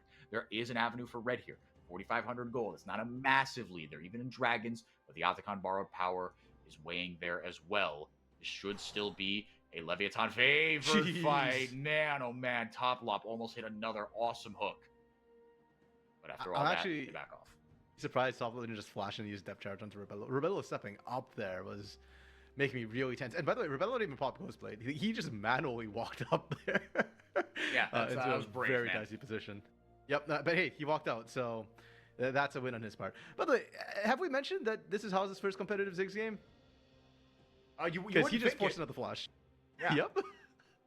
Yeah. In case you missed it in draft, Haus has ever played Ziggs competitively before, and he's been in the league, right, either this league or Tier 2, for 5 years now. And been on a bunch of different teams, a bunch of different rosters, a bunch of different metas, with very, very varying degrees of success. He's been on some truly horrible teams, and he's been on some really good teams. This guy, again, talk about someone that the spread of opinions is wide on. Haus is, I mean, maybe not as wide as Grevthar, but he certainly has his detractors, but he's got his champions as well, man. Now, opa. All right, we're back. Never mind. Yeah, by the way, the thingy, kind of fun fact, I love to point this out. You know, the thing where you can, like, you know, mouse over while you're watching LOL Esports and, you know, mouse over, like, the champion, the portraits, and you can, like, click on it and see all that stuff. Yeah. That was done by Brazil first. Yep. It was a group of Brazilian engineers that integrated that into their broadcast, and then the rest of the LOL Esports world was like, that's dope as hell. We're gonna use that. Thank you, Brazil. So that's our global contribution, apart from, you know, love and all that. So our friendship, etc. Still, I feel like the biggest contribution is still BRTT better than Double Love. Yeah, in terms of lasting impact, I think it might be. Yeah, I think you're right. Vision control still very much locked up here by Leviathan. After all the words we have said in between when we mentioned it, and now Leviathan have not surrendered control of this Baron. And if they have, they've taken it right back. It's almost gone. Yep, it's getting absolutely ripped through. Nothing that they can do. Jeez. Deadly Flourish does land. Chain of Corruption land onto Frosty. He's got to be careful. Gets deleted. Can't even do anything about it. Kaze's got to get in there. The rest of his team's getting ripped apart. He's not able to get into the fight. He just turns right around. There's nothing he can do. Double kill for Zothvi. Leviathan finally break this game open. A triple for their top laner. And Ridge trying to Hail Mary, but she's got them blocked. Kaze barely able to get back into base, but it's kind of shafted. And to me, the mode that encapsulated the entire fight was FNB teleporting in, and the first thing he does is slice and dice out of the fight in order to buy space. That's just Red in a nutshell right now. 11-1. Red spanked Lev in game 1. Lev took the belt and went whipping right back to game 2. Took the slingshot right back. What a game from Haus. I mean, like, the 206 does not tell the story. Like we were saying. Just an absolutely monstrous game from him. His team looking like, and I think crucially the biggest story for me from this game, yeah, it's Haus, but Kaze was invisible. Yep. In this game. Agreed. And Kaze, look, we know him for his assassin play. You know, his Akalis, his Yones, his LeBlancs, his Zoes, his Silas, his Zed. Not so much as Azir. And when I think, okay, look, he had decent Orianna games as well, so I shouldn't take all of that away from him. Like, when he's on Twisted Fate, when he's on Orianna, when he's on Talia, he's Azir. It's just not the same Kaze. And there's so many picks still available. Akali was available for the entire first half of this draft. Silas got taken away, but, you know, how long is Lev going to keep that ban, right? Like, there are so many other options, and I think this game too, maybe Red was testing a little bit after how game 1 went. They feel very confident. They tried to play cute and, you know, play with the Azir, try and show how it's done. Well, it didn't work. Thankfully for Red, they're not walking away with absolute zero. They still took away some champions which are pretty strong in the meta. And I do think that Red also have a lot of off-meta champions. Let's not forget FNB was the guy who got Anivia top back in the day. Doom was one of the first adopters of Nefiri, who's not meta, but whom he will still play. He played Mundo last week or 2 weeks ago as well. So Red has a very odd champion pool that they can still fall back on in a full 5-game Fearless series. Yeah, I mean, this is gonna. Now we get into the fun part, right? So we're guaranteed at least 2 more games, and if we get even game 4 Fearless, then you get your money's worth as far as I'm concerned as a spectator, especially between these 2 teams. RMC, anyone else you want to shout out from Leviathan? I did feel like it was a group effort. I think House was the star there, but Scary again. He kind of did his best do impression in the early game. Just had a quietly dominant first 10 minutes of the game, and just handed the baton to his laners and said, "All right, now you guys go." Yeah, perfect ganks sitting on Kaze pretty much the entire time. I think a lot of Kaze's struggles did stem for Scary.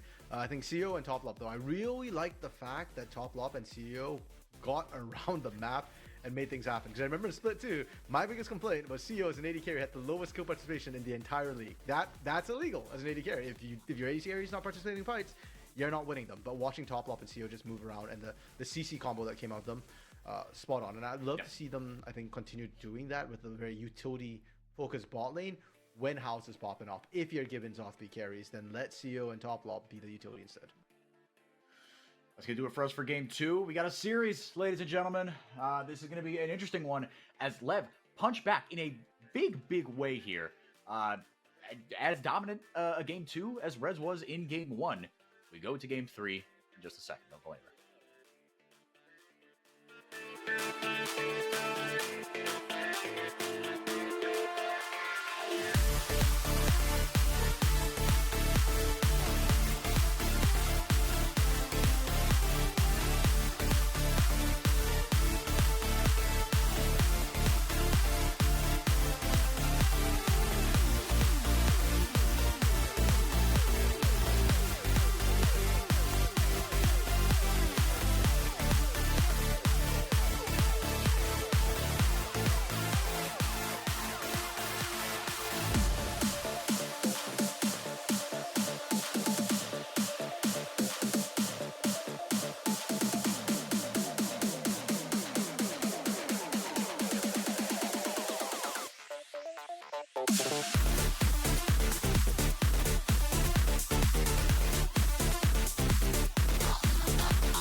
We've got a series. It's 1-1 in this best of 5 elimination match in the lower bracket. Red Canoes versus Leviathan. Red dominated game 1. Lev dominated right back in game 2.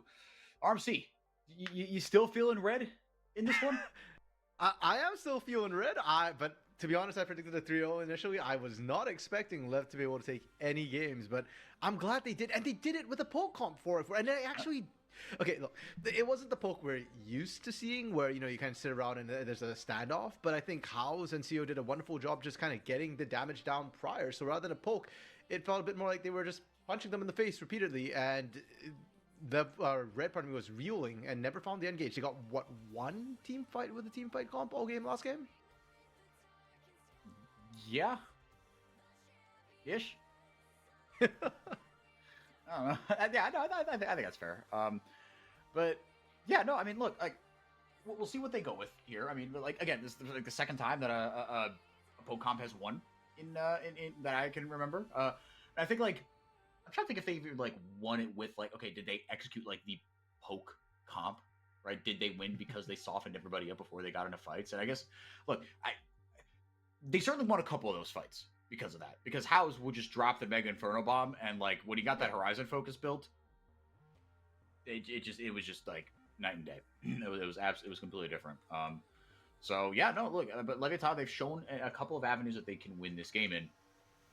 Now Red get back to their roots here a little bit, and unfortunately, I mean, again, are we seeing the cracks start to form in Kaze's champion pool? Because like we said, he's got a champion pool.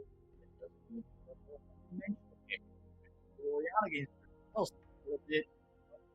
Zed, Ali, And that's fine. He can go back to that. If anything, I think Red just played a little bit too cute in draft game 2, where you had technically counter pick. If you wanted it, you didn't go for it. You had the option to pick, an R3 Assassin Akali. You didn't go for it. You wanted to take away the Azir from House, and, well, they got hit. Now, going into game 3, we are seeing Red opt for the blue side again, so they get their prio champion. And their prio champion that they wanted is Sion. And we've seen FNB on Sion before. He's an absolute unit on this champion. It also does force Leviathan to think about, okay, we need some sort of tank shredder. Talia with Liandry's can hurt tanks a little bit, but it's not enough to cut through a Sion by herself. They need a proper AD carry who can just sit there and whittle away at tanks. Yeah, it's not a capital T, capital S tank shredder. And just slamming the Z immediately here. Again, you would like to think this is going to Kaze. It could go to Doom, but I think it would be wasted on Doom, if I'm being honest. Yeah, I kind of agree with that. Not saying that Doom doesn't have the mechanics. I just think the Zed has great matchups into Talia specifically. So wonderful at kind of assassinating her, get backline. So love to see it in the mid lane. The Nidalee, though, does suggest that this should be a mid lane Zed and Nidalee jungle, because surely we're not seeing a jungle Sion and Nidalee top, right? Well, it's not Nidalee mid either. This is not 2013. Dude, and Kiana, here's the crazy thing. Like, Kiana, she might be back, man. There been... Oh, boo! It's not a scary dare champ. you? How It's not dare a scary you? champ. Yeah. Like, the LPL can play Kiana, yes. Like, that's the region that does it. And maybe if we're talking about, like... I'm trying to think which jungler would actually play a Kiana jungle. Like, maybe Tatu. Or, I was going to say Sarolu, but he's CD. Or, the Mad Mexican Grell back in the day. Sure, they might do it. Not Scary. Scary's not the kind of guy. Sejuani is a Scary bread and butter champion. Fun fact, Scary hasn't played at the split. But it was his most played champion last split. Yeah, that's kind of wild. This is what Scary does, right? Tank and spank junglers. That is his bread and butter, right? When he got called up from tier 2 to rescue some teams' morale, right? He just got up, played Sejuani Maokai, and just, and then went away. Yeah, Cassante locked in here for Zothby as well, right? Can be a carry champion. Into the Scion, anything stick out to you about this matchup? Not really. It's kind of a boring matchup. Cassante wins out early, but later on, Scion wins by sheer virtue of just being tankier. Like, he just takes the damage better, and then you run out of mana as Cassante trying to play into it.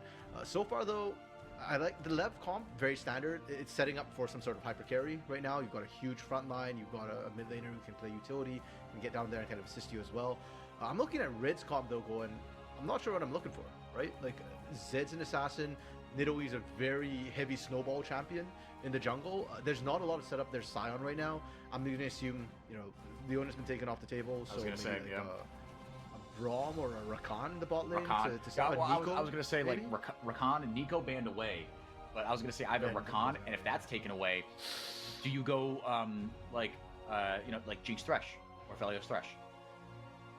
You might have to, but Thresh is not as good a setup, unfortunately, because no, it's not. The hook fair. is In terms of setup, yeah. But I think like maybe just in terms of like, look, but you do have CC out the wazoo, right? You're right. The setup, this comp is lacking setup, but maybe Red just say, look, with firepower and minimal setup and a little bit of CC, that's what we can do. I would really rather them not go Misfortune. Yeah, look, I get like, Misfortune in lane. Maybe, right? They're looking for something lane dominant. That's what I was thinking. Lucian, maybe a Draven on the outside. Misfortune has this sort of early laning strength as well, but she doesn't have the setup for her bullet time right now. Yeah. Like, what's Zed and Nidalee aren't going to be able to position people for you, lock them down for you. You're relying on a Scion and whatever. Okay, yeah, I mean that could work. But there's that could work. It could. Is it ideal? It's not great. It's not great. It's not great. Yeah, I was going to say maybe you just go curse of the holy wow. All right. So why Misfortune? Pick Draven. Pick Lucian. Why Misfortune? I was gonna say even go like Curse of the Sad Bullet Time. Amumu would have been a better pick here. But this is just this is the all gas no brakes composition for Red versus something a little more, shall we say, tempered for Leviathan.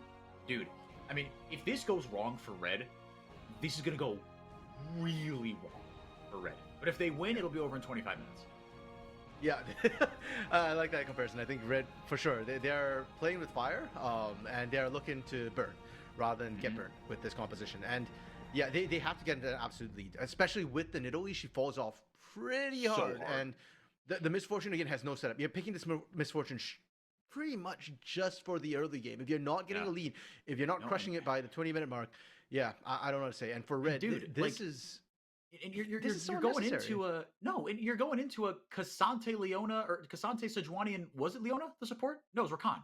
Okay, so it's Rakan, yeah, whatever. But still, you're going to Cassante Sejuani, for crying out loud. Like, what are you gonna do there? You gonna talk to them? Are you gonna like breathe on them? I think the biggest saving grace is that Xayah was played in game 1.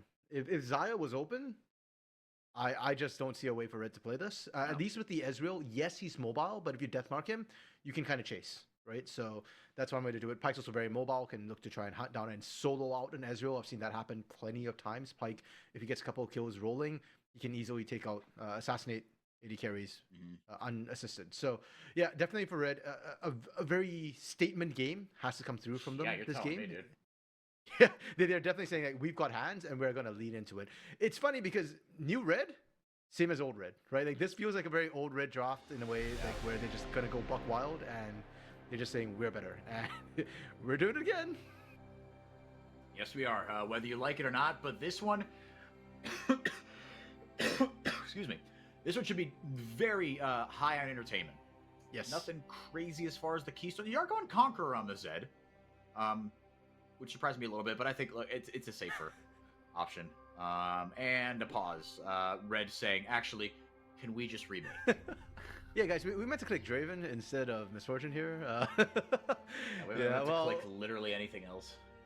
We'll see what happens with this. Realistically, something must have happened on the Rift, which is why we're getting a pause to come through. But yeah, I guess with the Conqueror, it's kind of like, well, we do need to eventually kill the tanks at some point. So better that we get Conqueror to be able to shred. And with the Zed too, we've been seeing sort of Black Cleaver builds come out. So it's not all about the burst damage from Zed. You don't need that much of it plus a Death Mark to assassinate a squishy target anyways. And when you've got the Pyke as well to follow up, I really do think that it's not a bad idea for Gaza to opt for the Conqueror and have some sort of shred for tanks, because Misfortune's not known as a tank buster. No, she's not. It's like you said, RMC, you're picking this pretty much exclusively for the early game. And look, MF Pyke, this lane could get out of control really quickly, but, you know, Ezreal is safe-ish, right? Leona, or Rakan, you've got Peel, right? You've got a little bit of safety, healing and shielding. It's still a tough lane to play into.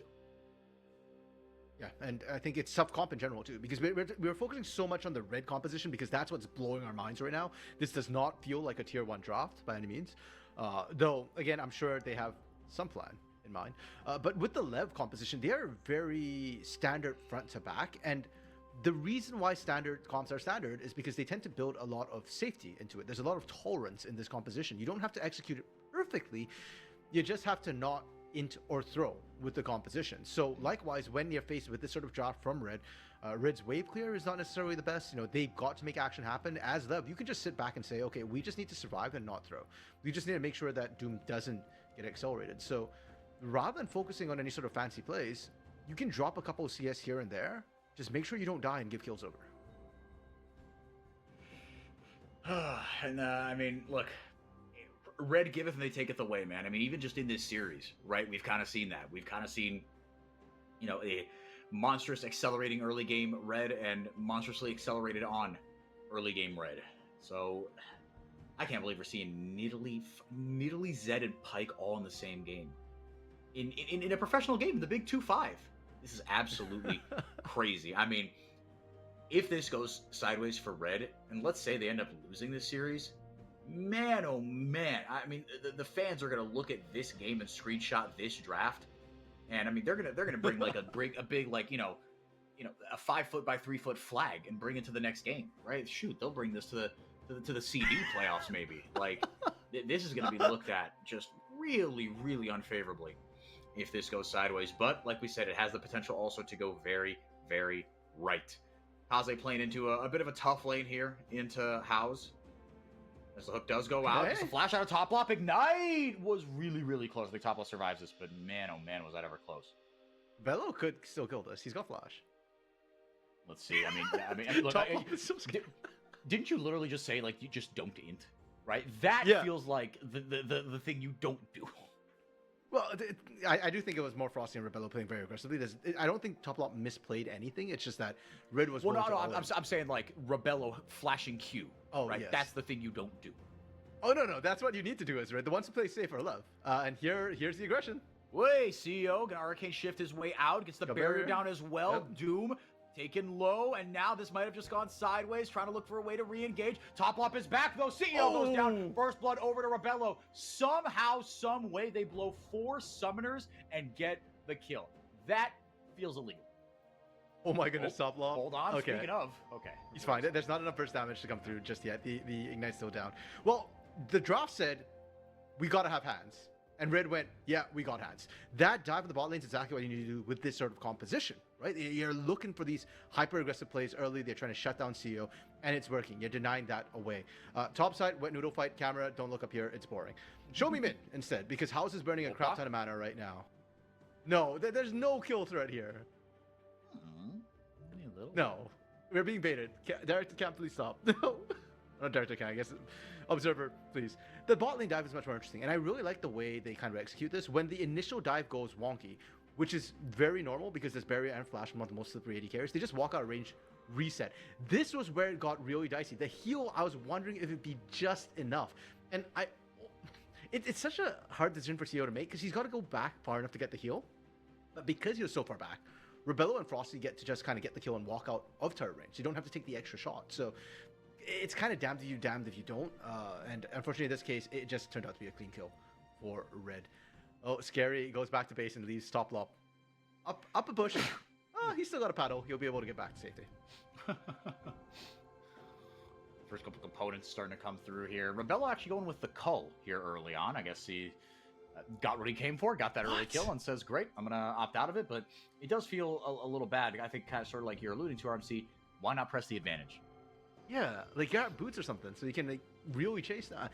Look, I'm not going to pretend I understand what Red's doing. The whole draft already confused me, and maybe you're just trying to say that, hey, like the call gives you insurance, right? It's literally an investment policy that you cash out later. And so maybe Rebello's saying, okay, we're already strong enough to 2v2 with Doom diving that we don't need the extra damage. The extra damage probably won't help us win the lane any harder. So let's just go for an investment and look to scale up and then have a harder mid-game power spike and try and crush the game then. That is my best guess as to what's happening. In mid lane, though, we did see Kaze just get wrecked by Talia. Not a good look for the Zed, and especially not when he's looking to hit that 6 and get that all-in kill threat. Yeah, no, not ideal from the boy. Again, this is like the least we've talked about the mid lane matchup all day. We've gone a full 5 minutes without saying the words Doom or Kaze What's the or test House. where they try and see if, like, ladies can have a conversation without referencing men or something like that?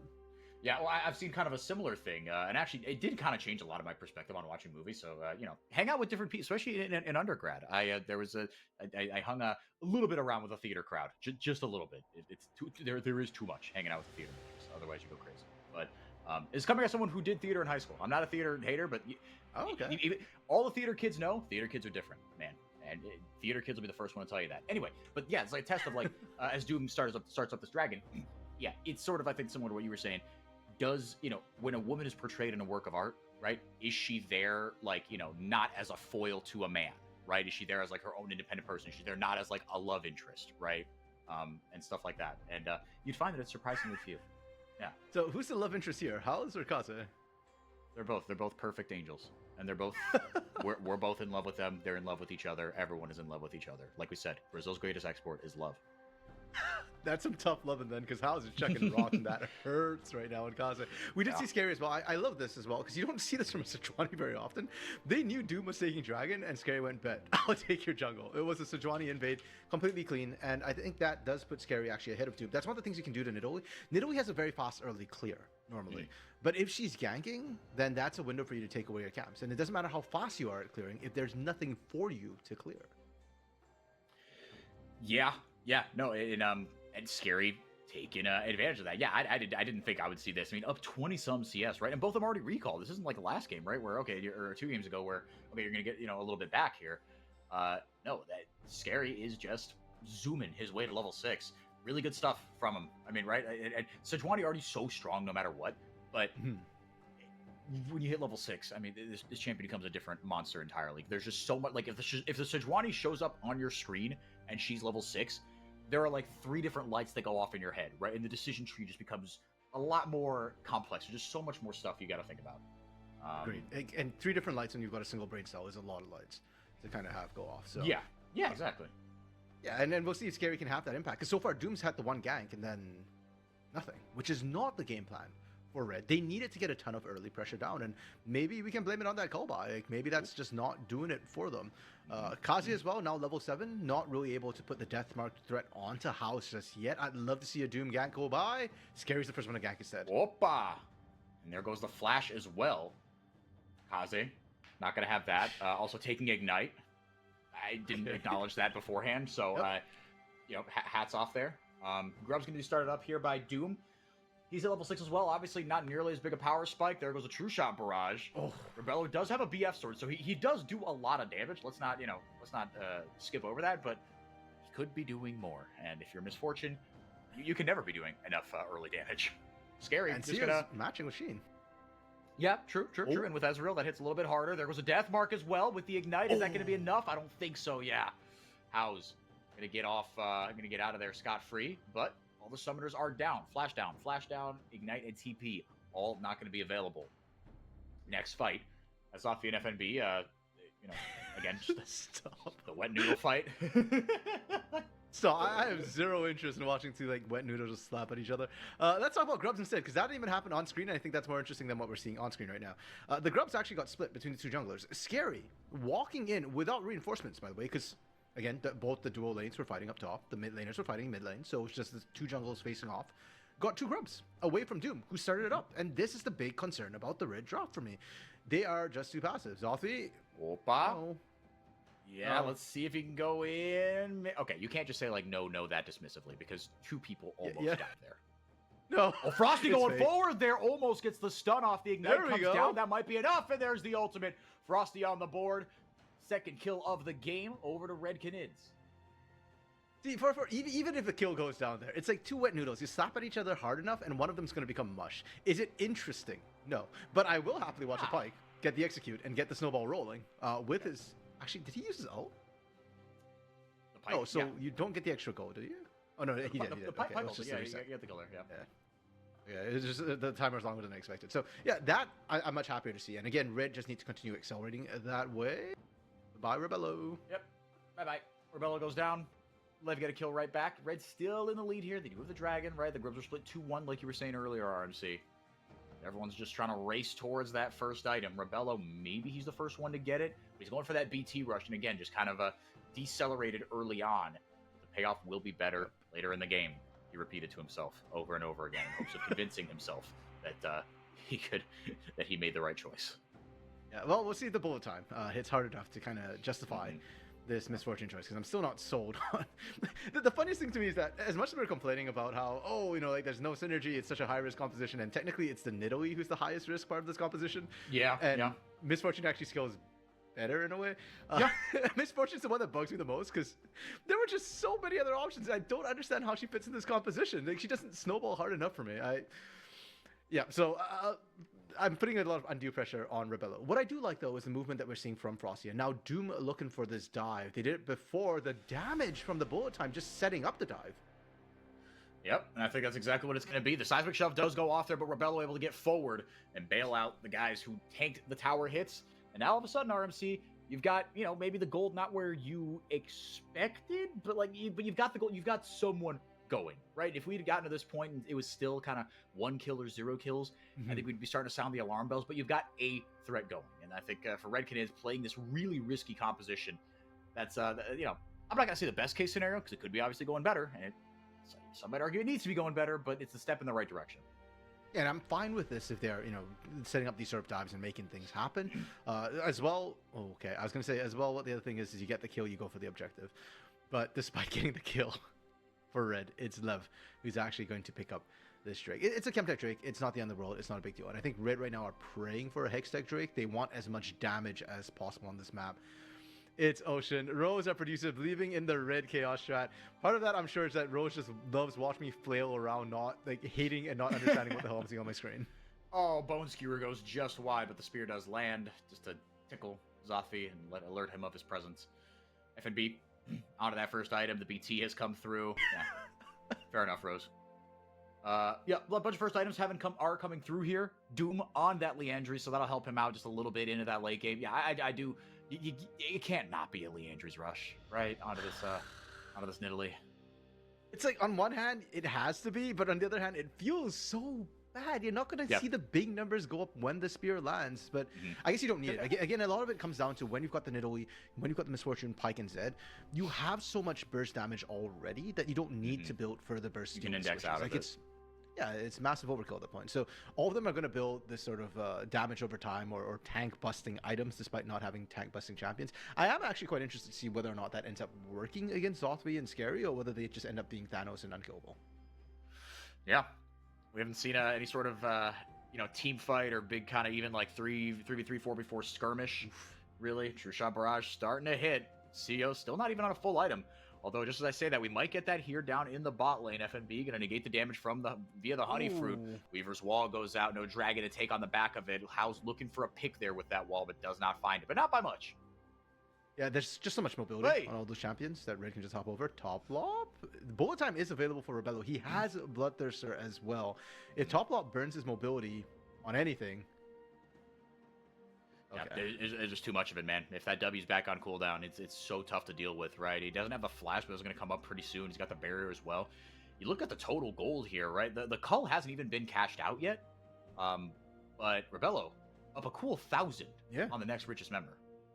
Okay, I honestly kind of didn't expect that when there was only a 9 CS advantage and 1 kill, 1 assist. Same. A lot of it's just plates, right? Because they've been just pushing up this entire time and just chipping away. On the place with Australia. There you go, 311, the other 186 on the Pike. Rebello losing the trade against CEO, but backups in the way for both teams here. Rebello! Lock it, Frosty! Man! The W, yeah. Like, Frosty just went, nah, Rebello, you got this. He's like, don't worry, we're invisible. Like... Yeah, we'll be fine. It's funny too, because just like even a blind Q couldn't kill you, which it absolutely could. Kaze gets onto Scary here. Again, it's the Eclipse and not just the all-out burst, but Kaze, that was... I mean, you had to know they were there. I don't know why you go in there, but maybe just setting up the kills for everybody else. The death from below finds its mark, and Frost is on the board with his second kill of the game. 100% KP for this Pike, not for nothing. Yeah, and he's looking to extend that if Top Lop sticks around right now. Doom in back pocket as well. How's this lurking? Rebello's going the opposite way. Scary gets away, but Frosty not going to... get any success out of that. That felt ill-advised. Doom goes over the wall, but the Q does land the permafrost stacks, and it's just enough. How's going to pop the barrier? It's not the barrier, it's the Seraph Shield. Man, oh man, Scary. With a masterfully played fight there. Really, he's got everything out of that Sejuani kid, man. I can't believe that. I can't believe Scary lived right there. By the way, do we know what summoner Scary was running? Because I just realized that's an unsealed spellbook on a jungler. Yeah. And I'm not commenting on this chat. I do not care about this wet noodle fight. We want... Okay, there we go. Okay, so the problem here is that Kaze, I think, did more damage almost than he expected, because there's only a Heartsteel on Scary, so he looks chunky, but it's a lot of paper mache. But what he underestimated was the CC chain that could come out, and unfortunately for him, he got bursted. The funny part to me was that Frosty then proceeds to do kind of the same thing. Frosty thinks, oh, Scary's really low, I want to get this execute. And while Doom's waiting around for his spears, Frosty actually dives in, gets killed. Kaze! Blows the flash. Will live to see another day. Doesn't have the ignite either. Gonna have to choose his moment really carefully should he want to participate in this one. Rebello pushed up, but he's got shooters, as the kids say, waiting in the wings. Herald started up here. Scary. Just kind of wailing away on that. Kaze gets healed back up a decent amount here, so feeling good enough to go back into this fight. He's got his ultimate. He's got the death mark. Gets damage onto CEO. There goes a death mark onto the Ezreal. Can he get forward? Kaze getting a ton of damage down onto him, and indeed he will. And he's going to get out of that fight. Meanwhile, it continues on the other side of it. Kaze just kind of playing on the edge of that fight. Top Lop gets out of dodge. Zothwy gets forward, goes all out on the Cassante. It's a double kill for the Zed. Kaze is online. I hate this so much for it. It's absolute chaos, and it's working. Why is this working? I don't... Because big number go burr. I want to show the replay as well, because the fact that Kaze gets in, and you can tell that he death marks onto CEO, and all of Lev's like, oh, he's gonna hop back, and Kaze went, no, I won't. And he just walks off the side and gets out, like it's scot-free, and you can see like the brains of Lev like overheating in the midst of that fight, because it's so messy, it's so chaotic. Should this work? No. But Talkers, I guess, knows Brazil and the South better than we do. Oh, it's not even Brazil, it's the LA. There we go, there's the replay. So, the start of this fight too, I want to highlight Rebello has no bullet time. So if Lev just play this front to back, get together, they're fine. Instead, they split, and the death mark goes down. He's on to CEO. And right there, the shadow's back there. Look how everybody's clumping towards the shadow. And because of that, Kazuya's Ignite on him. He's so low. Anybody could kill him. Scare could kill him. Top Love could kill him. But nobody does. And instead, Zoffy ends up going in, getting baited with no damage left in the team because CEO's dead and House is walking away topside. Like, Lev have a lot of tankiness. They're hard to take down, but they do lack damage if House or CEO get busted early. And if the other one's not in the fight, like what we just saw, then, yeah, Red gets to walk away. Dockers does know Brazil. But it doesn't. I think it's sort of. It's like you're saying. There's no reason why this should still work. I mean, because it's not like we haven't seen comps like this try and fail miserably in Brazil. We have, and look, this game is far from over. Reds got themselves a really nice chunky lead here, but yep. But again, like the Lev comp is going to scale simply just so much better, and it still feels like a lot of things have to. And again, we haven't seen just like I mean, we kind of saw 5v5 there, right? We saw Kaze navigate the ins and outs of a fight. Is FNB gonna ult his way back into lane? Got everything. Coward, go all the way. Coward.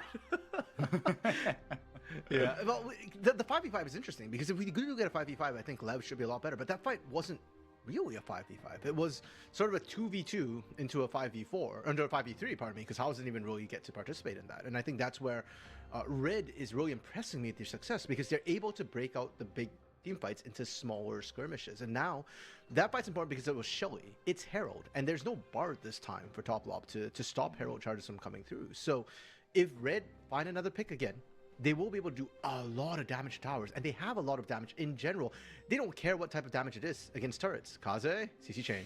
Yep, good night, Sweet Prince. That's what you do to a Zed. Yep. Shutdown goes over to Scary. That's going to feel really good. I mean, you talk about Scary being kind of made of paper mache, right? Accelerate, if you get him onto that second item, then we're in business. Yeah, then the armor starts to come through. Then you're not worried about Doom pumping out that consistent damage either, right? You survive the burst, you're golden, it's Rebello, it's Kaze, it's Frosty. You're worried about. And I do like how Lev has been responding to this. Besides that last fight, I actually think they've been playing the game phenomenally well. Zoffy's winning out sort of the 1v1. And meanwhile, they keep targeting Kaze because Kaze is the biggest threat. Like, Rebello might be an easier kill, but if Kaze is dead, then House doesn't have to worry. House gets the split push, and then House gets to get the global pressure with the Weaver's Wall. Frosty. With the FNB waiting in the wings, I'm going to feel pretty good about that. All the ultimates still available, really. I mean, Top Lop's got his down, but should they bump heads again over the Otacon, right, in that bottom lane? Speaking of bumping heads, Shelly getting 2 charges out of that. Really good use of that. 2-1 in terms of towers. Yeah, the map hasn't really been, broken open here. And the kill score is close, but 3,000 gold still sit in the hands of Red. There's that Black Cleaver you were kind of referring to earlier, RMC, for Kaze. Nicely timed there. The Unstoppable going to go all out here as the rest of the Red Cavalry, or the Lev Cavalry, I should say, show up. And FNB going to ult out of trouble. Still got the flash. Blitzing this. CEO doesn't have the Mana Moon, but did get the Muramana. Might see a 5v5 here. TP's available. No TP available for Kaze, excuse me. He's going to take the scenic route down, but he's close enough. Red mounting a good enough defense here. Kaze trying to get into that back line. Should Lev step up a little too much? There he goes, trying to get on the top left. The Ignite goes down. TP coming in hot. The Otacon taken. Zothfi trying to get something on the back end here. Red, we'll see if they opt into this fight. There's the Weaver's Wall separating FNB from everybody else. Bullet time not going to be popped here. Kaze goes down as well. Oh! And now Leviathan top lob going way too deep there. Or maybe that was a bone skewer by Frosty. I don't know what. Yeah, it was. Okay, well, all right, Frosty, fair enough. You got the bone skewer back. FNB still sticking around for some reason. He should be, I was going to say he should be fine. Maybe not here. FNB has to blow the flash. Now if they can get one more auto attack, maybe get the CC down. CEO, does he have the damage? Yes, he does. There you go. Shutdown for CEO. And now all of a sudden, RMC, Yes, Red got the Otacon, but Lev got something back here. Rebello should be able to take this tower down as the rest of Red. I like this a lot, right? Not saying just like, okay, we're going to back off completely off this. We knew that FNB was taking up a lot of time, and they channeled their energies elsewhere. Yeah, and that's what this comp needs to do from Red. It's just unbridled aggression, right? Anytime a play happens somewhere, they need to be making a play somewhere else. And they've got way more damage than Leviathan, so they need to take massive advantage of it. We get to see kind of the start of all this chaos, which was the pick onto Kaze. Again, they're just going to always do this, right, for Lev. If Kaze is up there and he's not killing House, or even if he is killing House, just send more bodies. Get enough CC in there, and you're kind of golden. But this is the fight that matters. And Lev, I think, just underestimated Red and didn't think Red was going to do Otacon. So they didn't have that sense of desperation on this play whatsoever. And as far as Red's concerned, if we get Otacon, we can sacrifice a body. That's okay. Kaze's died so many times, he's used to it. He'll be okay. And then they just get Otacon and out. And that was the bone skewer timing, I think, which was just really unfortunate. And it made it look like he flipped top loft into the rest of the team. And top loft, unfortunately, going down actually made that trade equal. It was a 1-for-1 when all was said and done. Yeah, and that feels that feels weird that after all that, it was just a 1-for-1. It was very, very eventful. Scuttle Crab will go down here. Another hook lands there onto Frosty. Yeah, it's been very egalitarian in this game. I mean, for Red, right, you haven't gotten away with kind of just, the one carry, but I don't. To me, this feels better that you have like everybody being a lowercase t threat. You don't have just one guy that if you 100-0 CC chain him, then it's just over. Huffy gets hooked here. Way Kaze hoovers right back to his shadow, but House is waiting for him. There's a CC chain onto him. Yeah, he gets blown up. House says hello, mother, you know what, and just got everything off that. Another hook there in the bullet time, almost enough to take down top lop. FNB is low. Who's going to go in here? You're down your front liner. Rebello gets exhausted. Seismic Shove not going to land. That is crucial. Flash hook! Okay. Frosty going forward. He is styling on these kids, but he does go down. Scary is a big, beefy boy. Rebello taken low. Doom trying to get something over the wall. He goes in cougar form, flashes right back out. Top lop so tantalizingly low. This game has evolved into chaos, RMC. Which you'd think would play into Red's hands, but it's kind of not. And the funniest moment to me was when Frosty died. Because if Frosty got the reset on his ultimate, he would have cleaned house. Did you see how low they all were? But Frosty was hopping in, and I'm not sure how Scary killed him. I don't know if he smited him. I don't know if he was using a Winter's Charge and a Winter's Assault. Doom. My brother in Christ. Oh, no. Chaos just doesn't stop. Somehow, despite being down, is it just all that early turret plating gold? I mean, that's what's got to be doing some of the heavy lifting here, but because to be down 2 kills, I mean, and the Otacon, the Otacon gives you stab. Like, I don't know how much gold does the Otacon give you? Not that much. A lot of it is also just the turret gold, not from plates, but also from the turrets that Red took turrets down. Themselves, right? They're up 4-2 right now. Yeah. FNB gets the Q down. Okay, here we're right back to it. Yep. Yeah. Welcome back, CB Lol. Close enough. FNB gets Seismic shoved onto a lot of damage. Has to ult out. Another good hook there by Frosty. He do be hitting these. Zothvi has to blow the flash. Gets ignited down. CO taking a lot of damage there from one combo from Kaze. Still on only 2.5 items, right? Doesn't have all that burst. Going with the Eclipse and the Cleaver. More utilitarian build. As the Sphere does land, but CO will survive. And thank goodness he's got no summoners. And in this sort of situation, with the poke war that normally happens, Red actually has more poke with the Nidalee. And it just got more threat in these standoffs. So Lev needs to commit into these fights. But in that particular fight, it feels like Lev was not prepared for how aggressive Red wanted to play that. Lev literally just wanted to fight in that area, and Red went, wind it back. We got this. Like, we just messed up a little bit the first time. And fair enough, they scared off Leviathan. They get the Dragon for free. Second Ocean Drake picked up. The Ocean Drake is going to be very interesting in this game as well. For Red, because Lev doesn't have that much damage, and in draft against this composition you didn't need that much damage. Nidalee is squishy, Zed is squishy, Pike is squishy, Misfortune is squishy. They can't kill FNB. We've already seen that. It takes forever and a day. But now with Ocean Drake or Ocean Soul potentially, if either team gets Ocean Soul, they might be able to outlast. In this type of game, that is huge. I kind of hate it. Like Infernal Soul would have been way more fun to watch. Oh, absolutely. Ocean feels really bad, but it's also arguably one of the strongest in this particular situation. 100%. Right? If you as a Frosty hits another hook there, but it is onto Zothvi. But again, that damage starting to really come through. And we talk about, look, Misfortune's not a tank shredder, and yeah, she's not. There are other champions that are better at that. but she also has a third item, LDR, and the first two items are a Bloodthirster and an IE. There is a ton of damage coming from this Misfortune. Okay, so the damage, though, is also kind of bait. This is Burst Misfortune. There's no attack speed buffs, or no attack speed items with her items so far. So the reason why her damage looks so high is because she's doing short trade. So it's auto, double up, auto is the combo, and then bullet time to do a lot of damage. And it hits really hard because it's pretty much straight AD and armor penetration to come through. FNB looking for the Mondo flank. Yeah, this could be actually pretty juicy here. Does get the double stun up. CEO separated from the rest of his team, but now the Weaver's Wall comes down. FNB might get CC down. Frosty playing very nicely, kind of far back here. This is a TP. Zothby joins the fight. It takes forever and a day, like you said, RMC, to take him down. Top lop in, gets bursted down, gets right back out with the quickness. Look, not going to land. There goes the bullet time. All out. Zothby separated from the rest of his team. Gets in, gets right back out. He's down all his resistances. These are the fights we've come to expect in this game, man. Everyone at kind of a third HP. Just looking for that one little window to end this all. And again, we get nothing. I loathe this. I hated the wet noodle fight to start the game, and now Ocean has made the entire game a wet noodle fight. Nobody's dying. Also, Kazi's having a really rough game with the Zed. Like, I like the idea initially into Talia. I think Lev did a great job shutting down Kazi early, and now in team fights, Kazi doesn't get to do anything. He can't deathmark. Every time he's tried, he just gets CC'd to hell and back. He's getting picked on, too. Lev seems to have identified Kazuya as a win con after game one, and maybe, you know, his game one was phenomenal. It was outstanding, and now it's sticking on Lev's mind because they're shutting him down. He's not even the big threat. Rebello's doing more damage, but they're trying to kill Kaze anyways, just because, one, you're melee, and two, you're Kaze.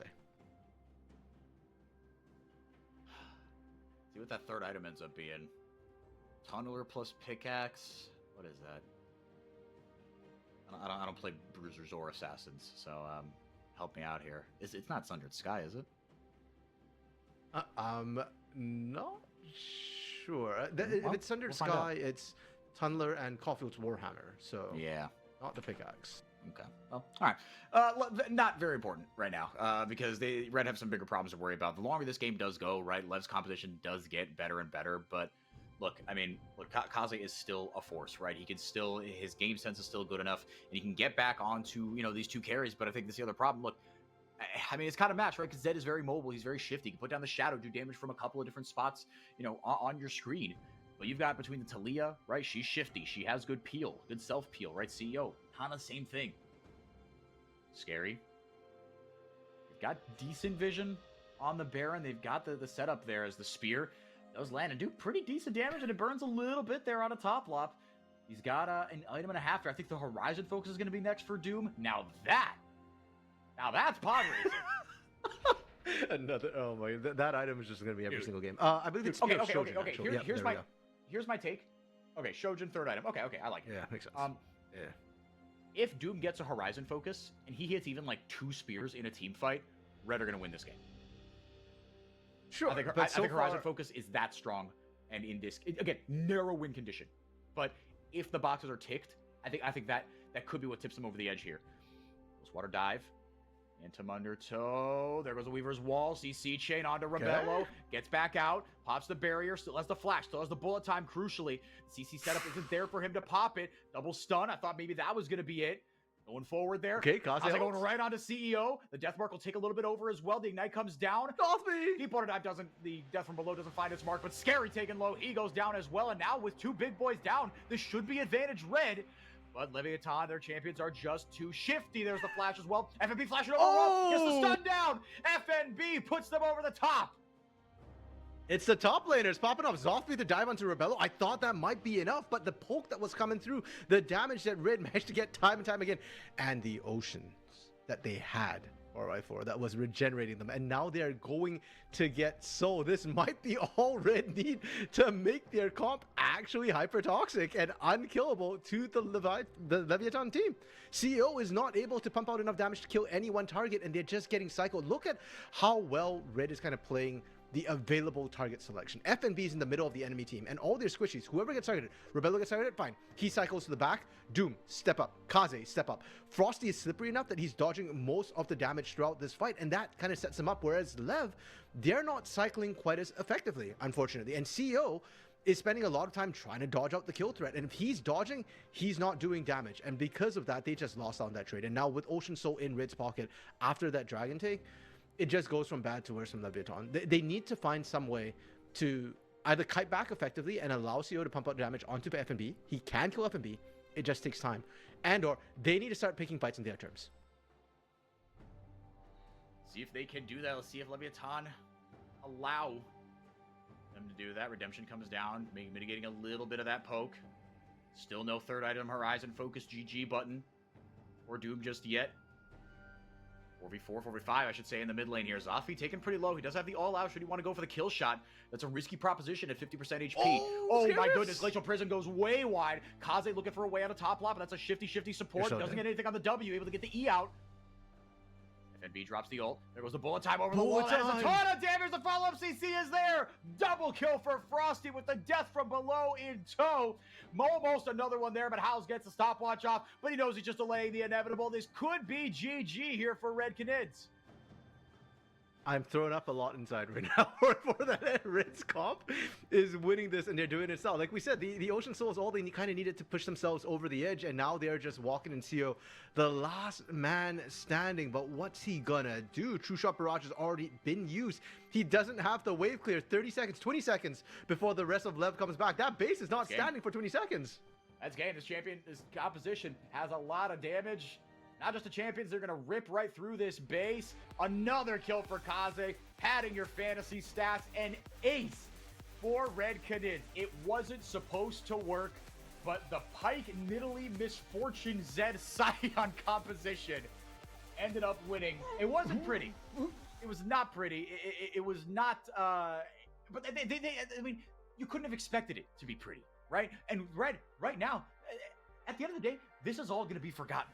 Because they are one game away from eliminating Leviathan. They won. That's all that matters. I said at the beginning, if this goes sideways for Red, oh, there would have been hell to pay. But they won, so it doesn't matter. Okay, sorry, I was just throwing up on the side there. Yeah, just hearing you name off those champions was just absolutely disgusting. And think of the mental damage that's to Leviathan in this series as well. Like, you lost against that comp. How do you come back in? Right? Like, who could have expected a composition like that? Now, granted, there isn't a comp that does the exact same thing, but there are comps that can do similar things. All you really need is like a hyper tank in the top lane. Your jungle is something that can snowball very heavily and very early, something that may be like an Elise. Your mid lane would be like an assassin. There's LeBlanc still on the table. Akali, again, the premier assassin in this matchup that we're looking at between House and Kaze is still available. You don't necessarily have somebody who can do the same thing as Pyke in the bot lane, but if you take a Draven, that works too. Blitzcrank Draven would do a very, very similar thing, granted without the bullet time necessarily, which was big for Rebello in that last fight. So something for Lev, there's like a massive wrench in the plans. Hey, you know, Doom did play Mundo last week, so that is still an option on the table. Rose, you're just producing the wrong week, unfortunately. Yeah. Do you think, here's my question, do you think that they just go Leviathan if they get blue side, which again I imagine they will, do you think they just take Akali, like B1, right? I guess they could ban it, right? But like, if it doesn't come through, do you just slam that B1? No, the problem with the Akali is that she does have counters, and in the South it'd be Yone and Silas potentially as counters. And I can't recall if Kaze is using Twisted Fate as an Akali counter as well, but he has been in the past, right? With the gold card, as soon as she pops out, you kind of just stun her, and then you go Rod of Ages to survive the initial burst, followed by Zonias, and you just kind of go utility Twisted Fate just to mess up the Akali. So I do think there are answers to it, which is why I've not been screaming for like Akali B1 slams. I'm looking at her more as an R3 pick, or once you kind of take away some of those counters, then she can sort of come through. So yeah, it's really tough for Leviathan, and now they get side select. Do they go for blue side? I assume they go for blue side, because the red side has not been working out for these teams. No, it really hasn't. No, I mean, and again, Red could draft something like that again, but I mean, look, it's not like Leviathan don't have a way into this series. I mean, they won in game 2 playing, a little bit more standard, right? So they have that in him, right? Kaze, if he's forced onto a champion he's not comfortable on, right? Then you've got a shot here, right? House has the pop-off potential, but look, the other members of Red are playing really well.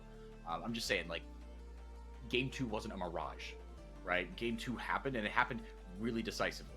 So, but again, this is Red being the chaos engine, right? And I think if we're going to project forward, this might be good enough to beat Leviathan. Is good enough to beat whoever comes out of that other side, right? I mean, it's Red versus Loud Furia on the other side. Yeah. Right? I mean, Furia, they can be a bit of a chaos engine of their own. You're going to do the exact same thing right back. Damage overload comp. They did it first. Yep. Yeah. And like, not for nothing. This series has been fun. If you're going to tune in for any series this weekend, come back tomorrow. 9 a.m. Pacific, 12 o'clock Eastern, 1 o'clock Brazil, 1 or 2 o'clock Brazil time. Loud versus Furia is going to pop off so hard. And again, the fact that we're going to lose either Furia, who shocked the world last split and put Brazil back on the map, or Griffin and Loud, the whole series is just a tragedy in 6 or 7 parts. But we're going to take it to a quick break. And when we come back, Game 4, Red looking to put this baby to bed, this baby being Leviathan, or will the coughing baby cough some sort of, plague onto, not my best extended metaphor. We'll be right back.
We are live into draft. We will see no Akali. We will see no Sylas, unfortunately. But it's not our fault. It's Leviathan's fault.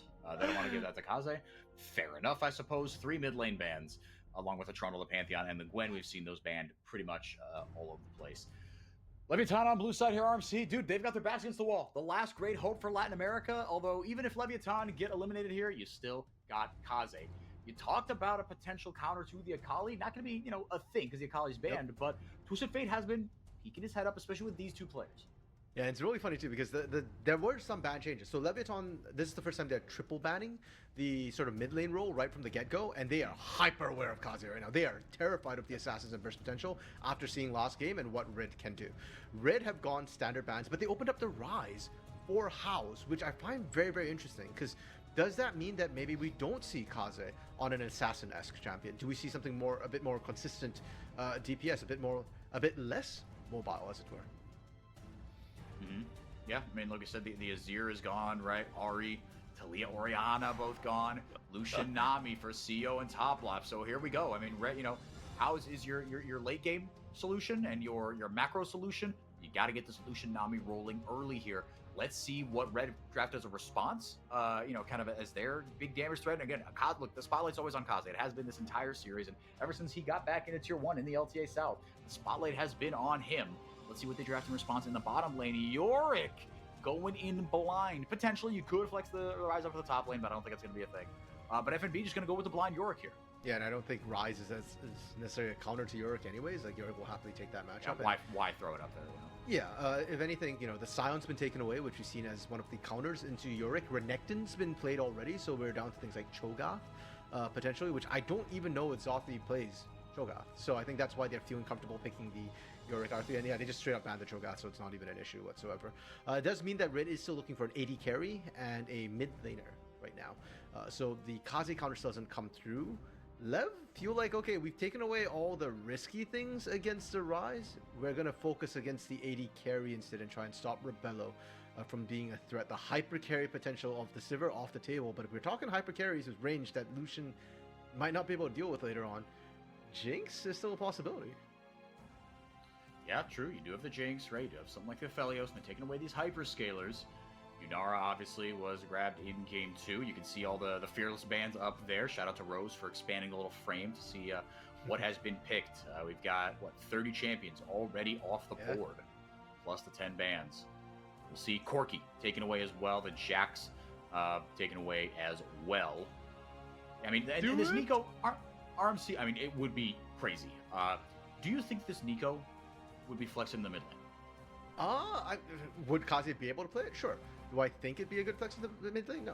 I think especially with the Lucianami, if you take something aggressive, I don't know if this is better or worse for like the win rate. It's worse. Of course it's worse. Of course it's worse. This champion sucks. I think it works better with the Nico though than Draven necessarily would. And if we're talking about things that can match into Lucian, this is why I'm saying I think you take the Nico to the bot lane, because as a support, if you pick an aggressive AD carry, that you can challenge the Lucianami, and if you beat Lucianami, Lucian becomes a lot less relevant, and if you can snowball it, Rise doesn't get a chance to scale either. So Red really trusting their mechanics, and after the last game, I don't fault them. They made that weird-ass, assassin-based composition with very little synergy work out. If Rebello Frosty can win this, that could decide the game. So we'll see you back here in an hour for Game 5 after Red take this one. Congratulations, Red Canids, for taking it to 5 games again. Really cool that they played. That's not what I thought you were going to right there. I wouldn't be surprised if we saw the Kassadin, but I like the Annie. Just a whole lot of damage. Allow Rebello to just stack up those spears. Let him cook. Aatrox and Vi set up here. This is a very 6 months ago competition. This Syndra here for Cosmic. Okay, we've seen a couple of good Syndras, and especially I think of House's Syndra last week against Isurus, where he absolutely popped off. It really feels like Kaze keeps trying to challenge House's champion pool, and I don't know if that's going to work out. The Azir challenge didn't work out the last time, but I guess Syndra works with this comp anyways. There's a lot of burst potential. She can pick off a single target. The scaling of Syndra is also good, which I think is something that Red lacks a little bit with their composition, in contrast to Leviathan, where they've got the Aatrox, they've got the Rise. So a little bit more balanced to come through from the side of Red here. I do see somebody in chat talking about AP Kalista Lizard. This would not be the comp for an AP Kalista right now. You've already got enough AP from Syndra and from Nico. If he does go AP Kalista, which I believe is the last Kalista we saw here in LTA South, it will go and it was a mess. Yeah. Because the AP ratio that gives you something else to it's sort of like the AD Mordekaiser, right? You put a little bit into it. You do like Shojin on Mordekaiser, right? So you go Nashor's Tooth, right? You take a little bit of AP, right? Or Zanya's for crying out loud. Yeah, exactly. Or Rageblade, exactly. Like it gives something else to be useful, right? It broadens your build paths just a little bit if you want that extra splash of magic damage or physical damage, as it were. RMC, anything else? The Vi Aatrox, is that calling out to you at all, right? I mean, he did get counterpick for the Aatrox, so how do you feel about that into the Yorick? That's Rebello, and I can't see the shiny one, the face, unfortunately. Rebello and Frosty, yep. Oh, it's Frosty, okay, of course, the bot lane. Yeah, it's cool. I love seeing things like that. I know that there are some people making LTA North cards and giving them away in the arena up there. I think that's really, really cool as well. Compositionally, I mean, we touched on Red. Like, they are kind of a team fighting composition with a Yorick on top. For the side of Leviathan, though, it's a bit more mixed. The Vi doesn't really, to me, synergize particularly well with the Aatrox or with the sort of mid lane pick Rise there. I think it's much better with the Lucian Nami. There is a lot of pick potential, and we have seen this series in particular been the name of the game. A lot of times the winning team is just a team that finds those early picks. So I like it for Scary, and it's also one of those, I feel like OG Scary picks, like back when he was the firefighter, the vibes guy, when he was brought on to Kaboom to kind of save the day. He would pick the Vi, and whether or not it fits with the composition was secondary to the fact that he could make action happen and could really impact the laning phase. So the fact that we're seeing the Vi come through here, I feel like is more of a, okay, Scary, time to, clutch up, get us to that game 5, nothing up the sleeves anymore. We have to win this one before we worry about the next game. Here we go. I do like kind of, again, I Callista, burn it with fire, but I do like broadly how these compositions want to play out. Again, you've got it's pretty easy to execute 5v5, right? But the AD carries both, right? As much grief as I give the Callista, right? Lucian's got to get rolling too, right? It's not as drastic, the coin flip, but it's Lucian Nami, right? You got to get the ball rolling here. But thankfully, you do have a lot of other damage, right? And Zothvi and FNB, I think they're going to have a big part to play in this game. We haven't seen kind of, a true kind of massive pop-off from either of them, but they've both been very, very solid and just done their job in this series. And that's interesting that they are sort of the remains of the old Red Canids, I don't want to call them dynasty necessarily, but the old team that was around for what felt like forever. Mm-hmm. And Doom, Kaze, Rebello, the movers of these particular series for Red are sort of all the academy promotions who are coming up and making action happen. Mm-hmm. For FNB this game, unfortunately, with the Yorick, a pop-off from Yorick means that we don't see the top laners for most of this game. So pick your poison, 4-4. Do you want to see FNB or do you want him to have a good game? Yeah, no, that is fair. I want to see an FNB pop off. I want to see FNB go absolutely nuclear on this. I want to see him do what Robo did on that one Yorick game earlier in the season. Just was absolutely monstrous. So our boy needs a little time in the limelight. Kazi going with the first strike here on the Syndra. That's fair enough. Scale up a little bit better. Get that 3 gold. You can proc that pretty easily, especially into something like the Rise, right? I mean, you're going to outrange him with the balls versus the Rise. Rebello and Frosty getting the early push here, up a few CS. Those level 1 trades were pretty rocky for the bot lane of Leviathan, but yeah, looking really good here so far for Red. Again, we'll see just how it goes. It is lethal tempo. Again, nothing kind of crazy. It's not the Hail of Blades or anything. Yeah, Frosty on this Nico though. Again, we're looking for those big ultimates, setting things up really easily for Doom to get in there with the Impale. Skarner is not the demon that he once was, but look, if you can get a 3-man Impale, you can still go over the walls, man. This champion's still really strong. Yeah, he's still really good at engage, and the ranges that Leviathan is going to be playing at as well does play into the Impale range quite nicely. Scary has to be careful, not necessarily because of the 1v1 potential, but more just because his lanes might not get prio. Rise does push quite effectively, but he burns a lot of mana to do so, so he probably can't back you up. And the Syndra side of the matchup, I think, is much more favorable, as you talked about, sort of the linear way that Rise likes to play, and the range advantage for Syndra. Also, I feel like her power curve is a little bit nicer, so early on she has more burst power. The bot lane, Lucian Nami is actually able to match Kalista, Nico, but the problem was the level 1.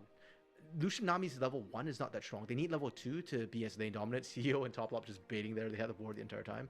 But Frosty, you're talking about wanting him to have a good game. I think he had a great, fantastic level 1. And he was zoning out CEO and Top Lop. And that's what gives Rebello this prio that they've been able to maintain this entire time. This pressure that they're getting down, which allows Doom to then kind of get whatever he wants as long as he's on the side of the map where Frosty and Rebello are playing on. See how that plays out as the game goes on into the mid game, overloading kind of certain sides with their presence. Frosty low on mana, gonna back off here. Yeah, nothing blown here. Both mid laners have blown their teleports.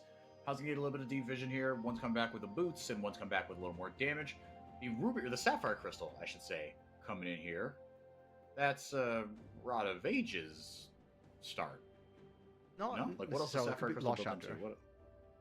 Yeah, I guess it does, doesn't it? Yeah. Yeah, so nothing really committed from Kazi yet, and that's fine. I like the Amp Tome pickup, though. The additional damage really helps a lot with Syndra, and she's not quite as mana hungry as the Rise. She doesn't really need a stack tier. Top side, though, Zothvi getting a lot of pressure in already, trying to shove FNB, and FNB kind of not matching the trades quite as well. That turret shot hopefully helps to even things up, but that's not what you really love to see as a Yorick. Like, yes, losing pre-6 is not uncommon necessarily. There are certain bad matchups, but you really do want to be getting that early pressure on. And now FNB will probably have to burn TP to get back into the lane once again. I'm curious to see if Lev try to lane swap to maybe try and punish a little bit. It does put Zothri in a bit of a rough position, but I think the Aatrox would handle the 1v2 a little bit better at this point. Yeah, I think so too. Got to level 6 early, got the Conqueror as well to be able to be stacked up. FNB finally does hit level 6. Yeah, but he's down, I mean, a wave and a half at this point. Comes back with the plated steel caps. Just says, nope, I need to just stop getting my butt whooped here. Dragon has spawned. Now the team with kind of big vision control on the bottom side. Grub's going to be just another minute and change. Excuse me. The gold lead is about 300 for Red Canids. A lot of it coming from the support wall, actually. Yeah, I find it really funny actually for that. We seem to have gone from super high octane game 3 to this really passive game 4. House has flash, not quite able to land the last overload there. That should give prio though on Lev on this dragon. The dragon itself is a little bit dangerous, especially the first one. The poke from Frosty's landing. There is a world in which Red can kind of come from behind, win in a fight, especially when Doom is full health, and trying to flip the 50-50 is already, I think, worrisome enough for Lev that they probably want to get a bit more grasp on their lanes before trying. Yeah, this competition is explosive. I think both these comps are, but the Lev comp especially, right? Once you hit that level 6, that bubble with the cease and desist, the world ender, there goes that cease and desist. So got the Vault Breaker. Should you want to clear a little bit more room? First blood. Wow, that was more damage than I thought. CEO on the board. Oh, Frosty going forward with the flash, but CEO flashes out as well. Maybe they've got chase on him. Scary gets over the wall in a hurry. Yeah, and that was through a barrier and through a heal. The Lucian Nami burst is no joke. That's why it's a combo. But I do want to highlight that was a 3v2 situation. That was after Scary showed up and Red still almost managed to answer. And with that, Lev get the kill. They can't get the dragon. They're not healthy enough. They're not comfortable enough. They don't have enough pressure or mana to be able to start that up. So I'm not surprised if we kind of just go back to laning a little bit, and then we'll see if the junglers get there. So the start of this fight, there was a couple of missed shots, so the spears didn't quite stack quite as much, but that bubble really kicked things off, because if not for that bubble, Rebello maybe hops away. Maybe Rebello gets a bit more damage and can look for that extra kill onto CEO, but the bubble lands, stops Kalista from hopping around, stops the damage, and that's enough for the dive. Now they lane swap up to the top side, but who's joining them? CEO and top left. You cannot escape. They read that one well, send themselves up to the top side.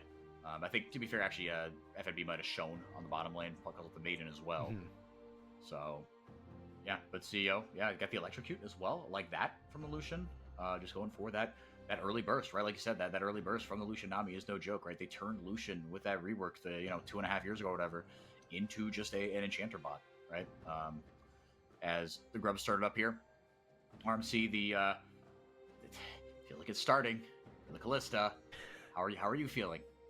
I'm comfortable that I think Red kind of got what they wanted. Kalista still with the stacking Rend is really good for objective takes, and we've kind of hit the point of the game where I feel like Red are spiking and Liv has actually hit their power trough. CEO didn't get a big enough lead for me to think that they've actually won the lane. Like, yeah, he got the kill, but Rebello has been getting more CS and actually been zoning him out, so that's pretty much net neutral.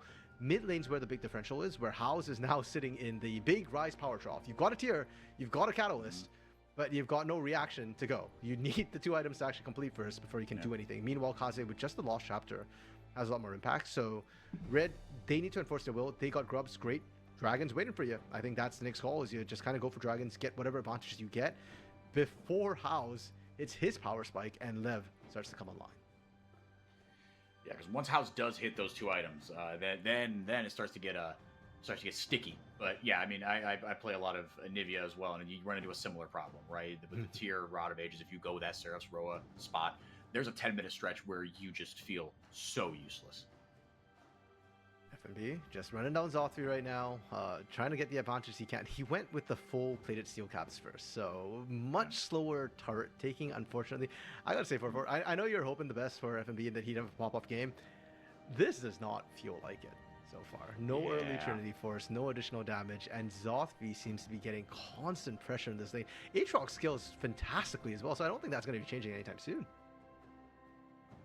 Yeah, I mean, look, you usually need kind of that big mid-game fight. I mean, he does, you do have to get the snowball rolling for the Aatrox, but it's not quite as punishing as, say, these bottom laners, right, if you don't get it going You can still be a nuisance. You can still provide CC. You're mobile. You have healing as well. Red Canids going to be the first one to this dragon. So, 2 for 2 on objectives so far, RMC. The first dragon, they get the 3 grubs as well a little while ago.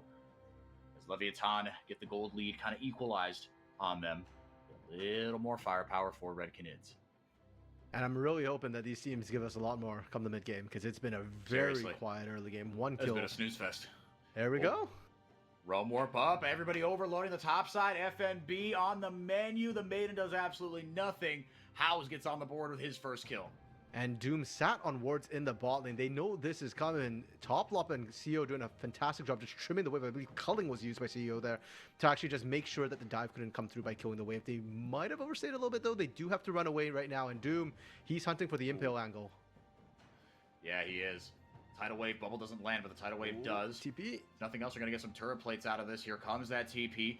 Zothvi joining the party. He doesn't have his world ender. He doesn't have flash. But if you can get that W down, then maybe you've got a shot. Fate's call will bail out Frosty. Okay, and that gives FNB solo time in that top lane. He's going to teleport to that top side. Howes doesn't have his teleport. Use the Realm Warp for the initial gank as well. So when all is said and done, I think Red are actually okay with how it went. A lot was expended to find FNB. FNB gets back in. He gets another wave, potentially 2.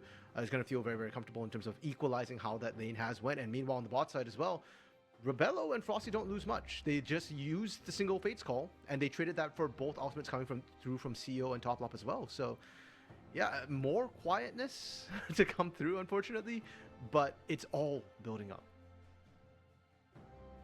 Yeah, it's going to explode soon. At least you hope.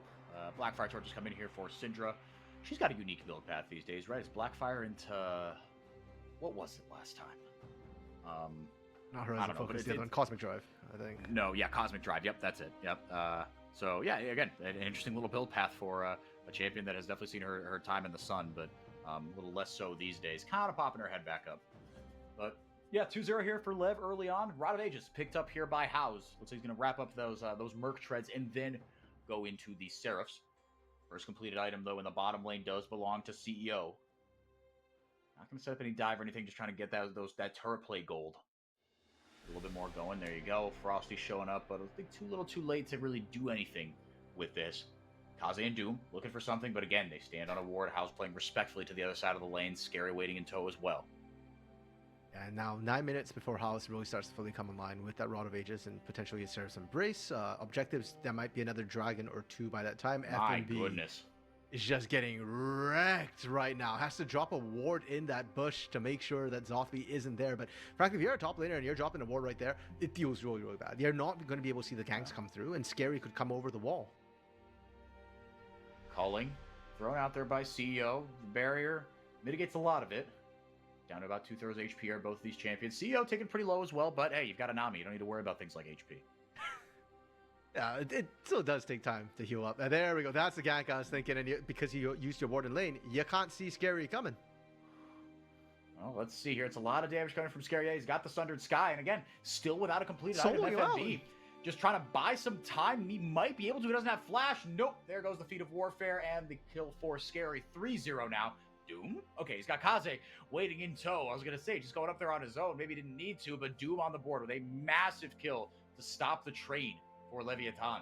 But it's the first kill for Red. Compare that to the 3 kills that Lev have and the Feat of Warfare going their way with that pick as well. Unfortunately for FNB, it's just not a safe lane, and wherever he's rotated to, it doesn't get better. Like, at best, he hopes to go into House, but I think at this point, House, with the level lead, with the items, can probably just wave clear for Infinity, and then FNB doesn't really get the shove. Kaze, though, he's been the focus of this. It's all about Kaze. We glazed him all game 1 for a reason, and here in game 4, in a critical game, where if Red wins this, they guarantee their move on to the next phase, and Lev gets eliminated.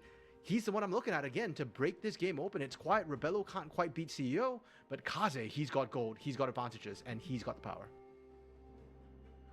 He's up to 600 gold, man. 900 now, as he gets some alone time with that top lane tier 1. Not turret plating, but still up 20 CS and a shade under 900 gold.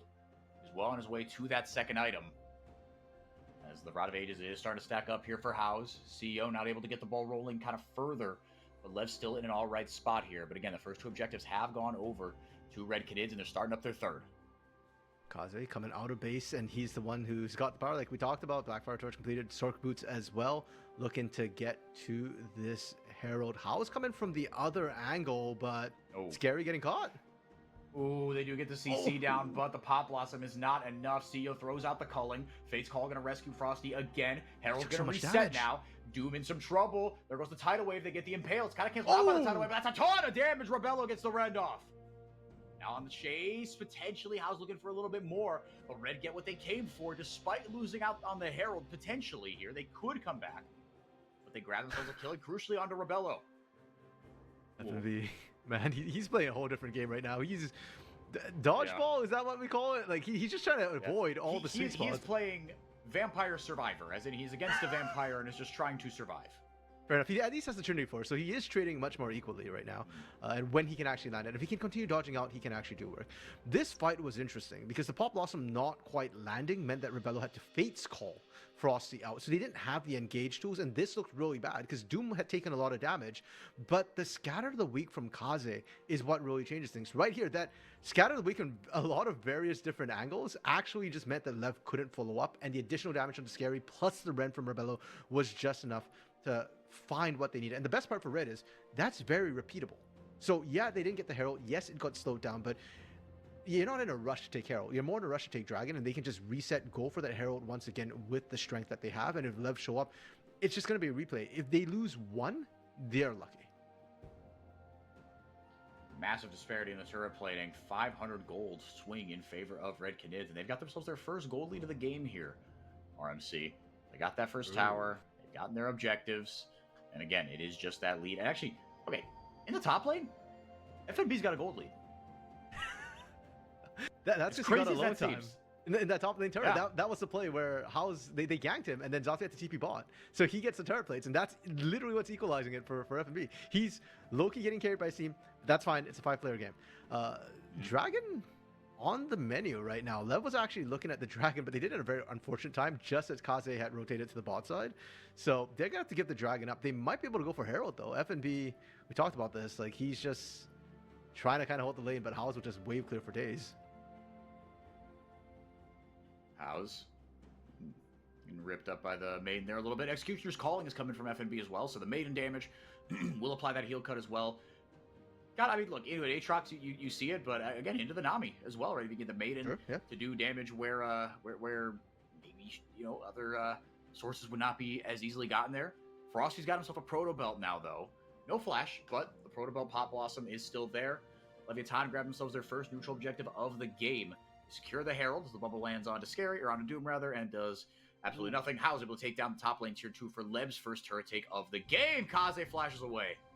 And Zothie's the one who has to run because if you didn't that sweet spot, even with the World Ender, Syndra will do a lot of damage. Kaze just focused on taking that turret, won't be able to find it this time. Actually ends up taking a turret shot to boot. Before, let's talk objectives for a second, because it was an objective trade. Leviathan picks up Herald, Red picks up Dragon. And I actually think the Herald was more important in this case, because Lev are just trying to stall the game out to buy time for House to scale. Lucian can remain relevant in the late game. We've seen it many a time with the culling.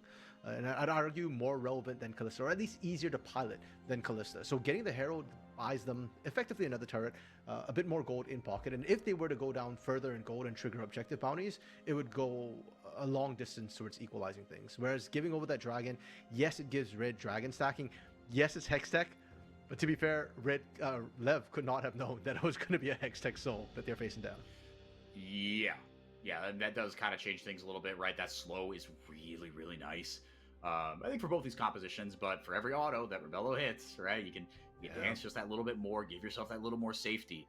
So it does feel really nice for Red now, as they've got their 2 dragons. Doom gets the Impale onto Scary. Where's the team? The Pop Blossom, the CC chain should be good enough. Scatter the Weak. Scary just doesn't get to play the game. He goes down. Kaze with the kill. Tidal Wave holds off a little bit, but Doom is on the advance. He'll have Flash up in just a little bit if he wants to get a little bit of something extra going. Bubble doesn't land either. House was looking for a flank, but will not find it. The Baby Cage doesn't find Top Lock either. Clutch Flash from Top Lock to get on the other side of the Blast Cone, and therefore to safety. But Atakan is still on the table. Zothie has teleport, could join his team, but would it be enough? Because they've already lost their jungler. I don't know if they can win a fight 4v5. Let's see. TP coming in here from House. He's finally on Zothie, excuse me, but House does have those 2 completed items. Looking for a way into this one. The Maiden kind of bodyguarding a little bit. The health bars are getting low here for Red. Scatter the Weak doesn't find anybody. Atakan being taken low. Who's going to walk away with it? It is Doom that gets the smite off, and now Red are just heading for the hills. The Clone and the Maiden are going to be the sacrificial lambs. Just the Clone, actually. Red with the stealth ops mission. Get in, get the Atakan, and got out. Yeah, job's done. That's all they needed to do. Okay, Shelly being dropped in the mid lane. That's actually going to be pretty good. She's going to get 2 charges off with CEO here, and if he's willing to write that in, it'll be even better. Lev is just trying to stall. Oh no, Frosty gets face called out. Oof.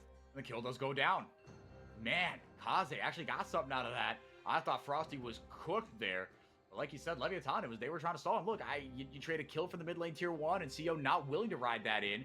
Now the pressure has flipped, and Doom and company are the ones that have the momentum in this one, so they don't get 2 charges out of that. I like you, RMC, I thought that was locked and loaded. For sure you get 2 off that. Yeah, and unfortunately, the stall backfires horrifically because you're using melees to try and do it. Scary should not have been looking for the engage angle. Scary just got back on the Rift. Bro is not having a good game. He is 100% of his team's deaths right now, and while not all of it is his own decision-making, that one definitely was. And we get to see a replay of how this fight starts. Doom has no fear of just picking Scary on his own, and I got a little bit concerned that Red didn't have enough damage. Rebello wasn't there. Kaze looked quite far away, but the range of the Syndra to be able to follow up is enough, and the unleashed power bursts them down. We're back into real time. FNB getting dove. Yeah, I guess he is getting dove. That is technically what happens there. Man, all right, good recovery there. But yeah, that one never really felt in question, to be fair. That was just a question of whether they could find Zothie on the back end, but top lock, it's a 1-for-1, and Red have so many more members on this mid lane push. They didn't even blow. Okay, actually, I was gonna say they didn't blow that much. They didn't blow pretty much all the outs to make that happen. But the mid lane outer worth a bot outer in terms of trade, and Red are okay to keep trading right now. They're trying to accelerate the game before they start to fall off a little bit. Kaze is skilling, but he's already so strong right now that you do want to keep pushing as Red right now and max out your advantages. See how they can accelerate this one. Yeah, the lead has kind of stalled out a little bit. Lev getting a little bit back. House starting to scale up in a big way. Like you said, the Aatrox scales well. CEO is going to get that damage amp in, and with the armor pen, excuse me. Kind of fitting of a game 4. I mean, it's sprung into life in kind of maybe not the way that we were hoping or expecting, but it's very much on a knife's edge. And I think this is, I'm trying to think back, is this the closest game we've had at this point over the series? It feels like it. Yeah, game 1 and game 2 were very, very swingy. Like whoever won just smashed it right from the get-go. And last game was just chaos incarnate. So even like, and it was pretty much dead even in terms of kills, if not necessarily in gold, where Red pulled ahead. Oh. Cease and desist with the space call is going to negate it, actually. Very nicely done. Rebello's had some money ones of those. Kaze gets the big kill onto Rebello. Red Kid is advancing in a massive way. Zothvi left all alone. Not even the World Ender can save him there. 2 items for Rebello, and he is making it Leviathan's problem. They're going to get the dragon out of this as well. It's Soul Point. And I've just got a question, Scary's decision making. That one was 100% on him. Why are we going on Frosty? We've seen the Fates call Bill multiple times. It's not the first time this game that it's happened, and you burned a critical single target ultimate on a target who is effectively going to be invulnerable, and that just costs them everything. It costs Zothby's life, it costs Hero's life, and now Scary, why are we there again? What? Yeah, I don't know, man. Able to flash away. The tidal wave goes out as well. See if House can get anything out of this. He's got a ton of damage, but I mean, it's just Scary and top lock, right? You don't have CEO, you don't have Zothvi. FNB gonna grab himself the kill. House made it exciting, almost got FNB down, but the outcome of the fight was never in question. Kaze doesn't even need TP. He comes back and just gets himself another kill. He's absolutely on fire, having a great Syndra game quietly. 5-0-2 for the Red Canids mid laner. This is why we can't have good things or nice things for it. We just talked about an equal game, and Red made it very, very unequal, punishing a mistake from Lev. And frankly, it's not a huge mistake. It should have only cost them 1 death, but Red just blew it wide open. And it hurts even more because Lev was actually close to hitting the point where they started to come online. You saw what House did in the fight. We will get to see what House did in that fight again, but here's the critical mistake, right? Scary goes in, he's very, very isolated, and because of that, this fight is not the 5v5 it should have been. It ends up being a 3 and a 2 split for Leviathan, and Red just kind of go, okay, we can take either side of this fight. We go for 3. We want more. And Scary, again, why are you here? At this point, you know Dragon is down, so what are we looking for? A pick? On one hand, I guess they saw House and thought, okay, maybe House can do something. He's got a lot of damage. He did. He almost killed FNB, but not enough, not in the middle of 5, and we come back to live just to watch sushi being made in mid lane. Red is starting to run away with this one, RMC. They want to go home. They want that third game. They will face off if they win this one against either Loud or Furia, the winner of which will be decided tomorrow. And then Pain and Cade on Sunday to see who takes that, at minimum, tops 2 seed, gets to go to the regional finals. FNB looking for House here. The CC comes down. Just kidding, it doesn't actually on either side here. As the maiden comes up, but while that's going on, you mentioned that Kalissa's good for one thing, man, and that is objective taking. Yep. Ooh, great bait though from House. Okay. He's able to pull everybody to the top side, and they're answering with a bot lane push. Problem is, like you said, Red just picked up Baron, and Baron pushes a lot faster. And for Lev, do they commit to the base race? They do not. No. So they get the objective bounty. That's good. They get back to base. Let's see what base they have left. Yeah. Who's playing? Okay, that's not just in my ear. I'm hearing like some weird EDM. Yeah, it's Satisfaction. Benny Benassi and company. Push me and then just touch me so I can get my satisfaction. Great, all-time 2010s banger. That's the red song right now. That's why we're playing it, because they've got Baron. They're pushing, and they're looking to touch pushing. Lev as well. They're trying to touch. No, I mean, look, everything's kind of going right for them, right? I mean, Rebello's quiet. I mean, this is kind of like the Red game plan, right? Is Kaze is just, he does so much damage that the AD carry is just like, yeah, okay, I just right click, I guess. And even, a tougher champion to pilot than the Yunara, but feeling really good about things. Scary looking for a pick here, but he knows, like, look, if I go in here, I might not come back out. Bubble Lance, and thank goodness for top lap. Otherwise, more sushi might have been on the menu. The scout of the week almost found him there. Okay, Scary's learning. That's progress. A little bit late, Yep. but better late than never, maybe. Potentially. We'll see. The Baron push from Red so far not been terribly effective. They got the mid lane inner, and that's it. They've now found Zothvi. Oh, he melts. Yeah, just, I mean, with the CC chain, right? That's what you got to do against these champions. And that will take care of that. Poor guy just trying to defend his tower, and now Red, they're trying to end this game effectively. Not on this literal push, but make it so that it is just unlosable. Yeah, Barons with the Void Grubs as well. It's a very efficient push. Lev are stepping up here, but they're kind of squishy, and I think Red would be more than happy to look for the fight. Doom getting in there. Oh, Doom fantastically timed, gets in, grabs himself a kill onto CEO. He was their last hope as far as big damage is concerned. House is too short range to make anything happen here. He's getting blown up here. The scout of the week finds him max range there. Rebello going in over the top. Doom with the impale onto Scary on the other side. The Nexus turrets are going down, and just like that, maybe it was on this push, RMC. Doom said, we are ending this game right here, and that's exactly what they do. The ace comes through, and Leviathan season is over. Red Canids take the series 3-1. Just like a very smart, handsome play-by-play caster said. Fair enough. I wonder who it was. Oh, yes, it was some 4x4 guy who managed to predict the perfect score there. But beautiful play from Red. It felt like such a slow build-up and just explosions happening out of everywhere. Even the first fight that really tilted things Red's way felt like it kind of came out of nowhere, and the ending likewise. Leviathan, condolences to them. A team that I think gave a lot of people a lot of hope, and frankly in this series, when you watch the first couple of games, they were game 1 was rough, but they bounced back great in game 2, and even in game 3, even when it felt like they were getting overwhelmed, it didn't feel like it was a problem. But here in game 4, it just felt like they fell apart, and Red, this team came out of absolutely nowhere and is continuing to look like a top 3, top 4 team. Yeah, I mean, we're going to find out exactly where they sit in that hierarchy next week. But for now, they dispatched the Leviathan team. But look, I mean, they weren't favorites in this one, right? I mean, their high-end talent, I think, maybe could, on its day, equate some of the higher-end stuff from Red Canids, but it just wasn't enough. Red, they felt like they have too many ways to win. Their cohesion is really good. Again, 3/5 of this roster has played together and won. We're the best team in CD. Just a split a go. And they've carried the good vibes forward, led by their fearless leader, Kaze, FNB, as well. Him and Frosty playing a very good supportive game. Just a very good supportive series the whole time. FNB was getting bullied up there in the top lane, but really did not concede much of an advantage, right? Again, he played that weak side very, very well. I don't know if he should be weak siding as a Yorick, but yeah. No, but it ended up being the weak side, right? Like he got blasted and then found his moments to be like, okay, I'm gonna get one-on-one time with the tower and show up at 13 minutes. The casters look down and they go, does he have a lead? What the hell? right? And so he showed up and stayed relevant. He wasn't just, I mean, because a useless Yorick, there's few things worse. It just looks awful if you just get blasted and you're doing absolutely nothing. All you can do is throw up a good baby cage and hope for the best.